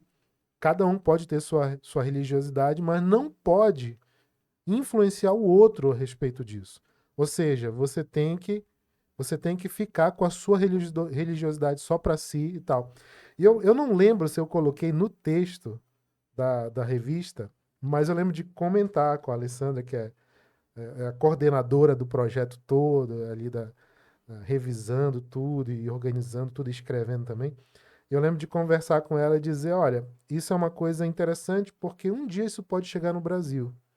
Só que eu nunca imaginei que esse um dia seria tão perto, porque a gente agora, dias atrás, tivemos a notícia de que agora no atual governo nós temos, eu não sei nem, eu não li, eu não sei se é uma resolução, não sei o que aconteceu lá, que foi determinado que nos presídios não está autorizado mais a influência, por exemplo, de missionários, de pastores evangélicos, para poder converter presidiários e etc. Tu comentaste um pouco sobre isso antes da gente começar aqui. Eu queria te passar a bola com relação a isso. Como é que tu enxerga isso? Porque isso meio que me espantou um pouco. Eu soube sobre esses movimentos acontecendo em outros países e eu ainda comentei dizendo a gente talvez veja isso acontecendo um dia no Brasil de repente já é isso chegando. Como é que a gente pode ler esse acontecimento aí? Chegou. Chegou. Chegou e é algo que realmente é de se preocupar e eu vou fazer aqui algumas observações. Primeiro, porque eu não quero esquecer, você mencionou aí Olavo de Carvalho, né? E essa é uma preocupação que eu tenho de que tanto o livro ou essa temática ela tem algum viés político-ideológico. E, na verdade, não. O cristão, ele, em que pese possa ter um lado político, mas ele tem que ter, acima de tudo e acima de qualquer doutrina política, o evangelho como a sua grande e mais poderosa marca. Nós não estamos para defender partido, candidato ou linha de pensamento ideológico. Eu acho que é importante essa ponderação, Sim. porque tem muitos cristãos na política que colocaram o seu viés político acima da Bíblia, Perfeito. acima do Evangelho. Perfeito. E estão olhando a Bíblia a partir dessa lente política que colocaram nos seus olhos. E não é isso que tem que acontecer. No meu entender, a Bíblia tem que ser o nosso óculos para que a gente enxergue tudo a partir dela, a cosmovisão que eu falei. Inclusive a política. Inclusive e principalmente a política. Então a política ela nunca vai estar, ou qualquer viés político-ideológico nunca pode estar acima do que é a nossa fé, do que é a palavra de Deus, do que é a verdade para nós. Então tudo está sujeito a isso. Só essa primeira observação, porque penso que é importante para que a gente não fique achando que tem cristão de direita fazendo doidice. Sim. Tem cristão de esquerda fazendo mais doidice ainda.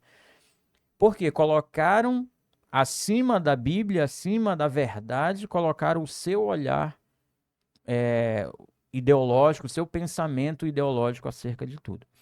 Pois bem, você mencionou a questão da proibição agora, né, do proselitismo religioso nos cárceres. Rafa, esse é um assunto seríssimo e ele é não vou dizer prenúncio, mas ele é a constatação de algo que foi muito falado antes das eleições e que muitas coisas estão hoje vindo à tona. E aqui eu quero fazer uma primeira correlação desse fato. Porque tem gente que acha que política e religião ou fé não se discute, não né? se discutem ou não se Se tocam. ligam, né? Sim. E aí está a prova mais evidente disso, porque foi um ato de governo que, Sim. entende? Uhum. Então veja como é importante falarmos de política na igreja, porque dizia-se muito, né? E essa é uma das críticas, a igreja agora quer se meter em tudo, ou então fale de Jesus hoje, porque, ou melhor, fale de política hoje para que você não seja impedido de falar de Jesus amanhã.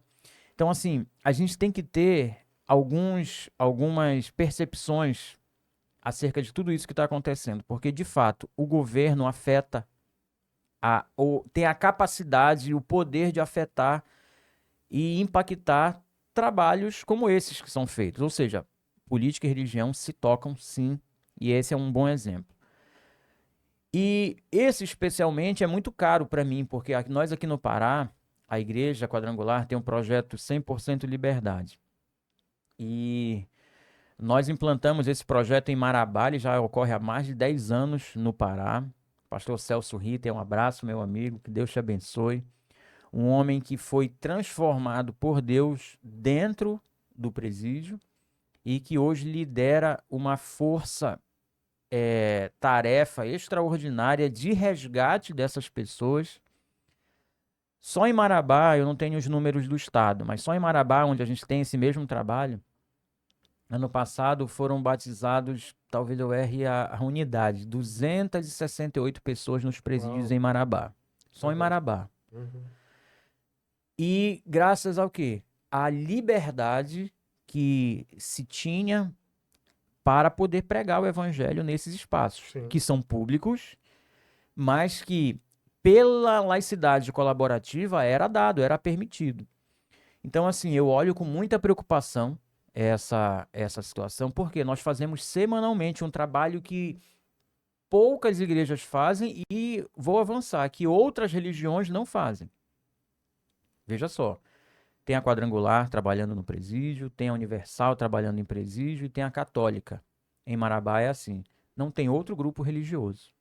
Portanto, essa resolução aí, ela foi para parar mesmo o avanço do evangelho ali. Sim. Porque não tem outro grupo que faça. Pode ser que em outros lugares tenha, né? Mas assim, de um modo geral, você vê que há um direcionamento, há uma agenda, eu mencionei isso agora há pouco, uma agenda anticristã colocada no mundo. Isso também não é um fenômeno brasileiro apenas. Isso aí é o mundo realmente que está com sabe, com essa restrição cada vez maior. E isso faz parte, como eu disse antes, de um movimento espiritual, mas que a gente precisa também encarar isso com. Você mencionou em orar, em muito se orava pela nação, pela política, mas pouco se agia.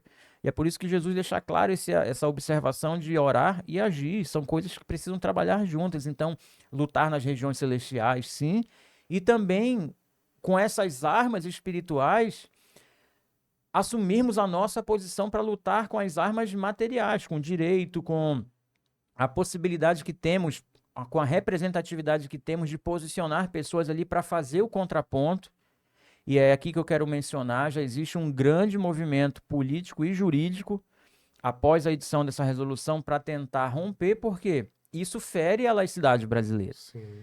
Isso porque é próprio de cada religião a capacidade de angariar adeptos, de ganhar novos membros. Se você tira isso da religião, você vai matá-las todas. Isso é uma violação à liberdade religiosa. Pois é, mas aí é que tá, né? Eu vou fazer um comentário aqui que não é nem ponto principal, mas a gente tá com a sensação, eu tô com a sensação de que a gente tá vivendo uma janela, assim, eu espero que seja só uma janela mesmo, de que a galera, os poderosos não estão muito aí pro negócio da liberdade, liberdade de expressão, de religião, um monte de coisa, meio que tá... Plano secundário. Eu fico com a impressão, assim, de que eles foram testando, eles foram vendo que foi dando certo e eles vão expandindo. Eles vão tolhendo cada vez mais. Aí vamos regular a religiosidade, vamos regular a internet, vamos regular a expressão e daqui a pouco, né? Enfim, foi só um... Não, e eu concordo desabafo. plenamente. Os últimos anos têm mostrado o quanto a nossa democracia, e essa palavrinha virou meio que mágica, que está servindo inclusive ao autoritarismo. Né? Sim. Você vê que é muito contraintuitivo, né? Uma coisa muito louca. exatamente.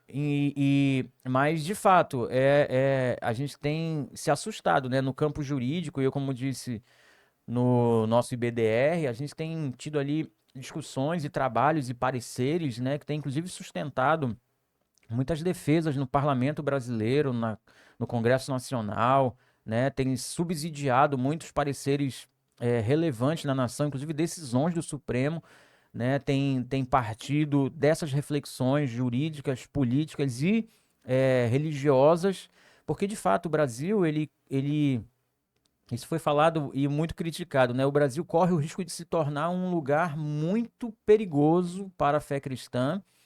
Não que já não haja isso de algum modo, mas à medida que você vai testando e conseguindo se manter, né, com determinadas atitudes autoritárias, e isso vai passando, você fica sem muita referência do que virá, né? Não sabemos, na verdade, o que pode ocorrer, mas já há uma mobilização forte da bancada, né, da Frente Parlamentar Evangélica e de outros movimentos que pode ser que surtam efeitos, como não, mas veja como é importante tratarmos isso. Porque se É um outro tema central para um monte de coisa. Para um monte de coisa. Se um outro governo, se um outro viés ideológico, né, estivesse ali posicionado, e aqui eu não estou fazendo nenhum tipo de propaganda do que já passou, não tem nada a ver com isso, mas é assim, para nós vermos a importância do que o nosso voto, do que a nossa conscientização, ela pode gerar de impacto, seja na economia, na mídia, na arte, em tudo que a gente falou aqui, inclusive na religião. Né? Então, assim, me preocupa muito até onde nós podemos chegar, porque quem deveria estar zelando pelas liberdades não está fazendo, ao contrário, está inclusive violentando ainda mais, né? E isso realmente preocupa. Daí a gente precisar trazer isso para o nosso tema, para a nossa realidade, especialmente porque, Rafa, esse ano é um ano de eleições municipais. Sim. Então, postos aí nas cidades de todo o Brasil estarão à disposição. E aqui já quero entrar por esse viés, porque a gente geralmente olha cargos, né, como presidente, cargos nacionais com maior relevância, mas a política, ela acontece na cidade. Sim. O problema, o buraco, o assalto, a falta de hospital, de escola, é na cidade que a Uhum. gente vivencia. Então, quero fazer esse alerta aqui para você que está me ouvindo, me vendo.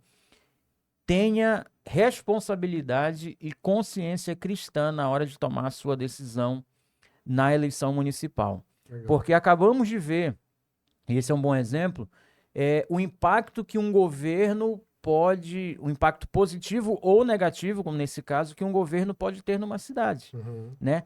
Num futuro de uma cidade. Me permita mergulhar nesse assunto aí do cárcere, porque eu falei do batismo, né, grande que a gente teve e a gente faz isso, são milhares que são salvos ano a ano. A gente faz visitas, a gente faz escola bíblica, o material da escola bíblica que a gente escreve, ele tem, nós temos, agora nem está em funcionamento, depois da pandemia eles bloquearam, mas nós tínhamos uma classe de escola bíblica dentro do presídio de Marabá. Legal. Então, assim, veja o quanto de impacto é possível com a liberdade para se pregar o evangelho. Sim. E onde eu quero chegar em relação ao cárcere? Tiveram rebeliões no Pará que só não explodiram dentro dos presídios por causa da ação das igrejas evangélicas do Olha projeto 100% Liberdade. Aqui em São Brás, anos atrás, teve um motim que quem entrou lá, a polícia não entrou, ninguém entrou, quem entrou lá para poder colocar as coisas em ordem foi o pastor Celso Rita, porque ele tinha um trabalho ali dentro Uhum. e na hora em que, salvo engano, havia até refém lá dentro, a polícia estava pronta para entrar e na hora os presidiários disseram não, deixa o pastor Celso entrar, porque ninguém entrava, só ia entrar já a tropa de choque, algo assim, eu não me lembro de detalhes. Mas são fatos, não estou falando de história, assim, de ideias, estou falando de fatos concretos, o quanto é importante a participação da igreja e do trabalho missionário, do evangelismo, na pacificação dessa parcela da comunidade que é muito suscetível a vários problemas, né? Então, fechar essa porta para o evangelho pode ter repercussões, eu não estou falando só para a igreja, para a fé cristã, não. Estou falando para a cidade mesmo, para aquilo que pode acontecer, seja ali dentro ou das repercussões que ali dentro geram para o mundo exterior. Então, só essa informação aí adicional sobre isso. Perfeito. Então, tá dado o recado aí, ó. Você que vai votar para vereador, para prefeito agora em 2024, vote de uma maneira consciente, saiba o que você está fazendo, porque a sua ação vai gerar consequências para a sua cidade. A sua cidade, volto a frisar aqui, se você não assistiu lá o episódio com o Thiago Ferro, secretário lá de Curitiba, assiste lá. Muita gente assim fala, não, esse é um assunto muito chato e tal, não sei o quê. Só que é muito importante, porque ele até fala, ele bate muito nisso lá no episódio. Ele diz assim, gente, a Curitiba só começou a vencer o problema quando a gente, como poder público, conseguiu conscientizar primeiro todos os membros do poder público e agora a população de que o problema com drogas é um problema de todo mundo, até de quem não usa. Porque aquela pessoa que tá na rua, aquela pessoa que vai depois gerar um assalto, um problema, que vai criando um Problema transtorno social, né? social, essas pessoas são problemas de todo mundo, porque cria problema para todo mundo. Enfim, então a gente precisa se conscientizar de que aquele votinho que eu coloco lá influencia em tudo. Diretamente, Rafa. Isso é muito importante falar. Porque eu sei que há esse estigma de que, não, mas então, tudo bem, eu tenho uma consciência, eu vou votar no cara ali que me parece melhor. Mas avalie valores, avalie história, avalie conduta. Porque tem muita gente que se passa por ovelha, mas na verdade é lobo. Né? Então, alguém que seja da sua comunidade, da sua igreja, alguém que seja do seu convívio. Ah, mas não tem gente na igreja. E eu tenho trabalhado nisso, Rafa, de levantar dentro da igreja pessoas para ocupar esses lugares. Legal. Porque, olha... Até perguntei, né? Tu Aham. hoje exerce uma função dentro da igreja aqui no Pará, da igreja quadrangular, que é ali secretário de cidadania, né? Isso. Pois é, então essa palavra é muito significativa, né? A cidadania de cada cristão, de cada membro de igreja, né? Perfeito. A cidadania não é só política, né? Esse livro fala sobre uma esfera, a esfera política. Mas a cidadania é como se fosse um guarda-chuva bem maior, onde cabe ali uma série de assuntos como assistência social, empregabilidade, ou seja, capacitar pessoas para interagir na arena pública de uma forma cristã, de uma forma bíblica, de uma forma poderosa. E a gente tem desenvolvido esse trabalho, depois que eu lancei o livro, o meu pastor, né, Paulo Benson, junto com o pastor Josué Benson, reativaram a Secretaria de Cidadania e me convidaram para justamente trazer esses temas para dentro da igreja. E aqui Legal. entra o que eu quero mencionar. Muita gente hoje se ressente de que, mas não tem, a gente não tem espaço na política, não tem espaço no poder judiciário. Assim, os dados são alarmantes se a gente olhar a nossa representatividade como cristão. Vamos olhar, fazer um recorte aqui. Hoje, no Brasil, estima-se que seja em torno de 30% a população cristã evangélica. Não, cristãos, né? Na verdade, cristã evangélica no Brasil. Deixa eu reposicionar aqui. O nosso número de evangélicos na sociedade, ele não está equivalente ou de uma forma minimamente retratada nos espaços de influência, seja no poder legislativo, no poder executivo, no poder judiciário. Os cargos de poder. Nos né? cargos de influência, nos cargos estratégicos, né? Então, esse é um trabalho que a secretaria tem buscado desenvolver, de capacitar quem? Essa juventude que hoje está sendo influenciada aí pelo professor da faculdade, professor marxista da faculdade, pelo youtuber maluco que só ensina besteira. Então, a igreja ela precisa reassumir esse protagonismo de ser realmente o sal na terra, de ser aquela influência positiva, de ser a luz no mundo, né? Coisa que a gente meio que começou a focar em salvar as pessoas, em livrá-las desse mundo, né? Fazendo o link com aquela visão escatológica. Começamos a focar muito em salvação, e óbvio que a salvação é a grande chave. A Bíblia é um livro de salvação, mas a salvação não é o ponto de chegada da nossa vida cristã, é o ponto de partida. Sobre isso aí, rapidinho, Aham. a gente sempre tem ensinado lá na igreja o termo vida eterna, ela não é uma vida para a eternidade, ela é uma vida que começa agora e aqui. Né? Perfeito. Você já começa a vida eterna, a partir do momento que você recebe a vida eterna, você já passa a ser um agente de Do vida céu na terra. do céu na terra. E é nesse sentido a oração de Jesus, o ensino do Pai Nosso, né? Venha o teu reino. Olha aí, venha o teu reino. Reino é governo, reino é autoridade. Assim na terra como no Assim céu. na terra como no céu, está muito claro. Uhum. Quando Jesus ora em nosso favor, ele diz assim: Pai, eu não peço que os tires do mundo. E por que a gente está querendo ir embora? Se ele disse que nós permaneceríamos aqui para cumprir a missão, Paulo mesmo diz: olha, para mim eu queria morrer é lucro, Sem mas contar- viver é Cristo. Sem contar que eu falo isso, é uma brincadeira, claro, mas nem tanto. Sem contar que ninguém vai pro céu, galera. Vocês sabem disso, né? Ninguém vai pro céu. De acordo com a Bíblia, a gente é o céu que vai descer e nós vamos ter novos céus e nova terra. Glória a Deus, é isso aí, meu amigo. Então, eu acho que a gente, exatamente, a partir dessas percepções, muitas vezes equivocadas, ou até mesmo a falta de uma melhor compreensão, deixou a gente alheio a tudo que está acontecendo aqui na Terra, achando que, não, a gente é mero espectador, o mundo jaz no maligno. Tá, mas calma aí, amigo. Esse jaz no maligno, o maligno é porque ele está trabalhando mesmo. Desde quando o diabo foi lançado aqui, o mundo jaz no maligno, ele está trabalhando, mas nós estamos numa crescente, o reino está avançando, é por isso a temática, a expansão do reino, em todas as esferas, não é também só na política, é em todos os lugares, e o nosso trabalho na cidadania tem sido de despertar a igreja, despertar jovens, despertar pais, mães, Legal. a serem agentes de não vou dizer de transformação social, não, mas de transformação de vida, que geram uma transformação social. Ou seja, a partir do Perfeito. momento em que eu entendo quem eu sou em Deus, o que Deus espera de mim, o que Ele me chamou para fazer, que não é só na igreja.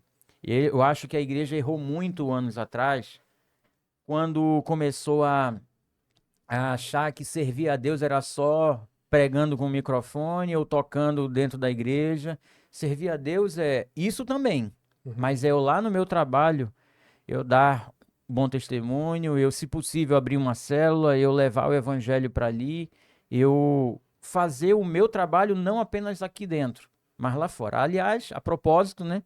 Igreja, o termo eclésia do grego é isso, Uhum. né? Primeiro, quando Jesus designa aqueles discípulos ali como igreja, o que que era igreja, ou melhor, o que que era eclésia antes? Era a assembleia daqueles que definiam, dos homens gregos lá que definiam o futuro da cidade. Então, por isso que Uhum. eu estou com uma palestra agora chamada Governe a Cidade, onde eu mostro muita coisa na Bíblia, na ciência política, sobre a importância disso. Quando Jesus chama aqueles homens ali de eclésia, não foi à toa. Jesus poderia ter dado um nome novo, Sim. mas ele pegou o nome que já era conhecido na época, que já havia uma conotação política ali, política no sentido de poder. Sim. Então ele aproveitou, ele pegou aquele termo eclésia, que como eu disse, era num contexto realmente político, governamental, e trouxe, diz, olha, vocês são a igreja. O destino das cidades está nas suas mãos. O futuro dessa cidade agora depende de vocês. O que vocês ligarem na terra será ligado no céu. Então veja que está tudo interligado, né? Então, e também outro sentido, né? Pegando ali as palavras que compõem o termo eclésia, você vê que é chamados para fora. Então, não faz sentido a gente se ater aos nossos altares, púlpitos e espaços de recreação dentro da igreja. A gente tem que levar a igreja para ser o sal da terra, Isso. para ser a luz do mundo, ir para fora mesmo, ir para os palácios de governo, ir para as prisões, ir para os hospitais, né? E é onde o governo entra. À medida em que ele fecha essa porta, ele tenta tolher essa liberdade, nós ficamos aqui. O governo tem esse poder pela lei, e aí os mecanismos, talvez, de proteção, que nós mencionamos há pouco, que deveriam garantir liberdade, também não estão fazendo. Então, por isso, a gente precisa ter muita atenção, né, a cada eleição e em cada esfera, para que a gente possa, de todas as formas possíveis, influenciar na construção realmente de cidades e lugares e países e nações. Veja que Deus sempre ele menciona a cidade. Lá quando, em Jeremias 29:7, Deus diz assim ao profeta, né? Orem pela cidade, pela paz e prosperidade da cidade para a qual eu vos deportei. Era uma cidade que nem era deles, mas Uhum. Deus tinha um propósito ali, dizia, olha, orem, trabalhem, prosperem essa cidade, eu vou abençoar. E a gente meio que se distanciou disso, Sim. né? A gente vê tantas passagens de Deus falando sobre nações, povos, né? Ou seja, geografias em que um determinado reino, um determinado governo estabelecem ali o seu domínio. Então a gente precisa resgatar isso. Eu penso que em Jesus, todo aquele mandato lá do Éden, né, ele foi restaurado, ele foi redimido, todas as coisas foram redimidas. A gente é que precisa ir agora se reposicionando, reconquistando a terra. Legal. Vande, a gente, a Thelma já me deu vários alertas ali do nosso horário. Mas assim, eu ainda teria um milhão de coisas pra gente pontuar. Eu vou já te passar uma palavra assim, final, mas eu quero primeiro agradecer aqui pelo livro que o Evandro tá deixando um livro aqui pra gente sortear, né? Então vai ser sorteado. Você, para participar, corre lá na nossa conta do Instagram, tá? Se você ainda não segue lá, Completude Podcast no Instagram, corre lá que lá vai estar as regrinhas, tudo para você participar e poder ganhar esse exemplar aqui Eu vou pedir pro Vande deixar autografado aqui e Agora, tal. uma honra. A gente não sabe qual o nome que vai ganhar, mas vai ganhar autografado, né? Eu tô com o meu aqui já. Legal. Então você vai poder ganhar esse livro aqui. Nesse livro ele fala muito sobre essas coisas. Tem muita coisa pontuada aqui. E assim, é um assunto extremamente necessário, né? A gente já falou vastamente aqui, né, nesse episódio sobre isso. Eu quero deixar para ti, primeiro, já agradecer mais uma vez a tua participação aqui. Eu que agradeço, Rafa. E já deixar, assim, agenda, um dia fazer quando estiver passando de novo por Belém aí, a gente fazer Legal. um episódio 2 porque tem muita coisa Tem mais, muita assim, coisa, né? né? Pronto. Muita coisa legal, né? E fazer aquele com a Thaís, pra gente poder Sim. fazer aquelas. Enfim, tem muita coisa legal para fazer aí pela frente. E eu quero te passar a palavra pedindo. A gente sempre encerra dizendo assim para o nosso convidado deixar uma mensagem, que é aquela mensagem que urge no coração. Eu até faço uma brincadeira. Se tu tivesse assim morrendo e tivesse 30 segundos para falar uma coisa que o mundo inteiro ia ouvir, qual era essa coisa que tu ia falar? Qual é essa Caramba. mensagem assim que para ti grita, que Deus grita no teu coração, grita na tua mente, grita na tua vida e através da tua vida que tu gostaria de deixar para todo mundo aí? Pode falar aí pro pessoal e deixar essa mensagem aí. Legal, Rafa. Primeiro, obrigado pelo convite. Thelma, prazer rever vocês. E sim, já fica marcado aí nossa próxima passagem por Belém. A gente já se encontra aqui no Completude. Sobre a palavra, poxa, é difícil escolher uma, mas eu penso que quando Paulo escreveu, ele estava totalmente inspirado e envolvido nessa visão. Lá em Romanos, quando ele diz assim, que a criação aguarda com grande expectativa a manifestação dos filhos de Deus. Eu acho que essa palavra, ela resume aquilo que Deus espera de nós. Que tudo que ele criou tem uma expectativa. É interessante que o texto fala de ansiosamente, outras versões ardentemente, né? Como se você tivesse com uma necessidade tão grande de algo que somente os filhos de Deus possuem e que carregam. Então a criação está aguardando algo que só você possui, que é o quê? O poder de Deus, o poder do Evangelho, a nova vida que Ele deu a mim e a você pode impactar a vida de pessoas lá fora. Não importa onde você esteja, a área que você atue, o conhecimento que você tem, Deus quer que você, como filho, como filha, se manifeste. A criação está aguardando isso. Então se manifeste. Deixa Deus te usar. Que Deus te abençoe. Amém. Legal. Muito obrigado, Vande, mais uma vez. Obrigado. Cara, que Deus te abençoe aí nessa trajetória, nessa caminhada.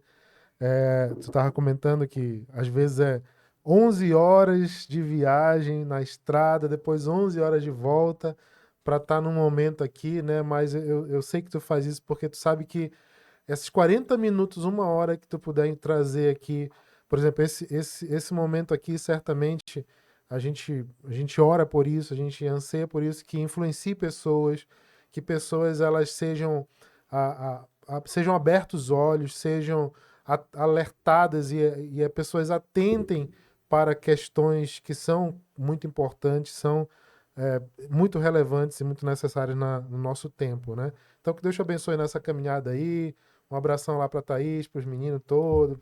E que você que quer o livro, tá? Corre lá no Instagram, que a partir de agora tá lá no Instagram as regrinhas para você poder ganhar o livro que a gente manda para você. Bom, que Deus abençoe você, que completude possa estar cada vez mais expansiva na sua vida, que Deus esteja influenciando cada vez mais e mais aspectos da sua vida e que você possa se tornar cada vez mais parte da nossa bancada aqui. Então, assiste os outros episódios, maratona aí, a gente já está numa sequência de muita gente legal que está passando por aqui. Então, dá uma olhada aí no canal, vai vendo aí os últimos. Se você já assistiu os últimos, volta lá nos primeiros, dá uma olhada. Tem muito material legal já para você maratonar. Aí você vai achar uma coisa ali que de repente você vai lembrar do seu primo, da sua prima, pai, mãe, tio, daquele irmão da igreja, daquele amigo da sua escola, do trabalho. E você dizer: caramba, esse cara tinha que ouvir esse. vou mandar esse episódio para ele, vou mandar esse conteúdo para ele e tal. Tem muita gente que manda pelo WhatsApp. Então, por exemplo, esse episódio aqui com o Evandro, você manda aí pra galera que precisa se alertar para essa questão. Esse ano é ano de eleição, é importante falar sobre isso. E completude para sua vida, Deus te abençoe e até o próximo episódio. E até mais. Até mais, tchau.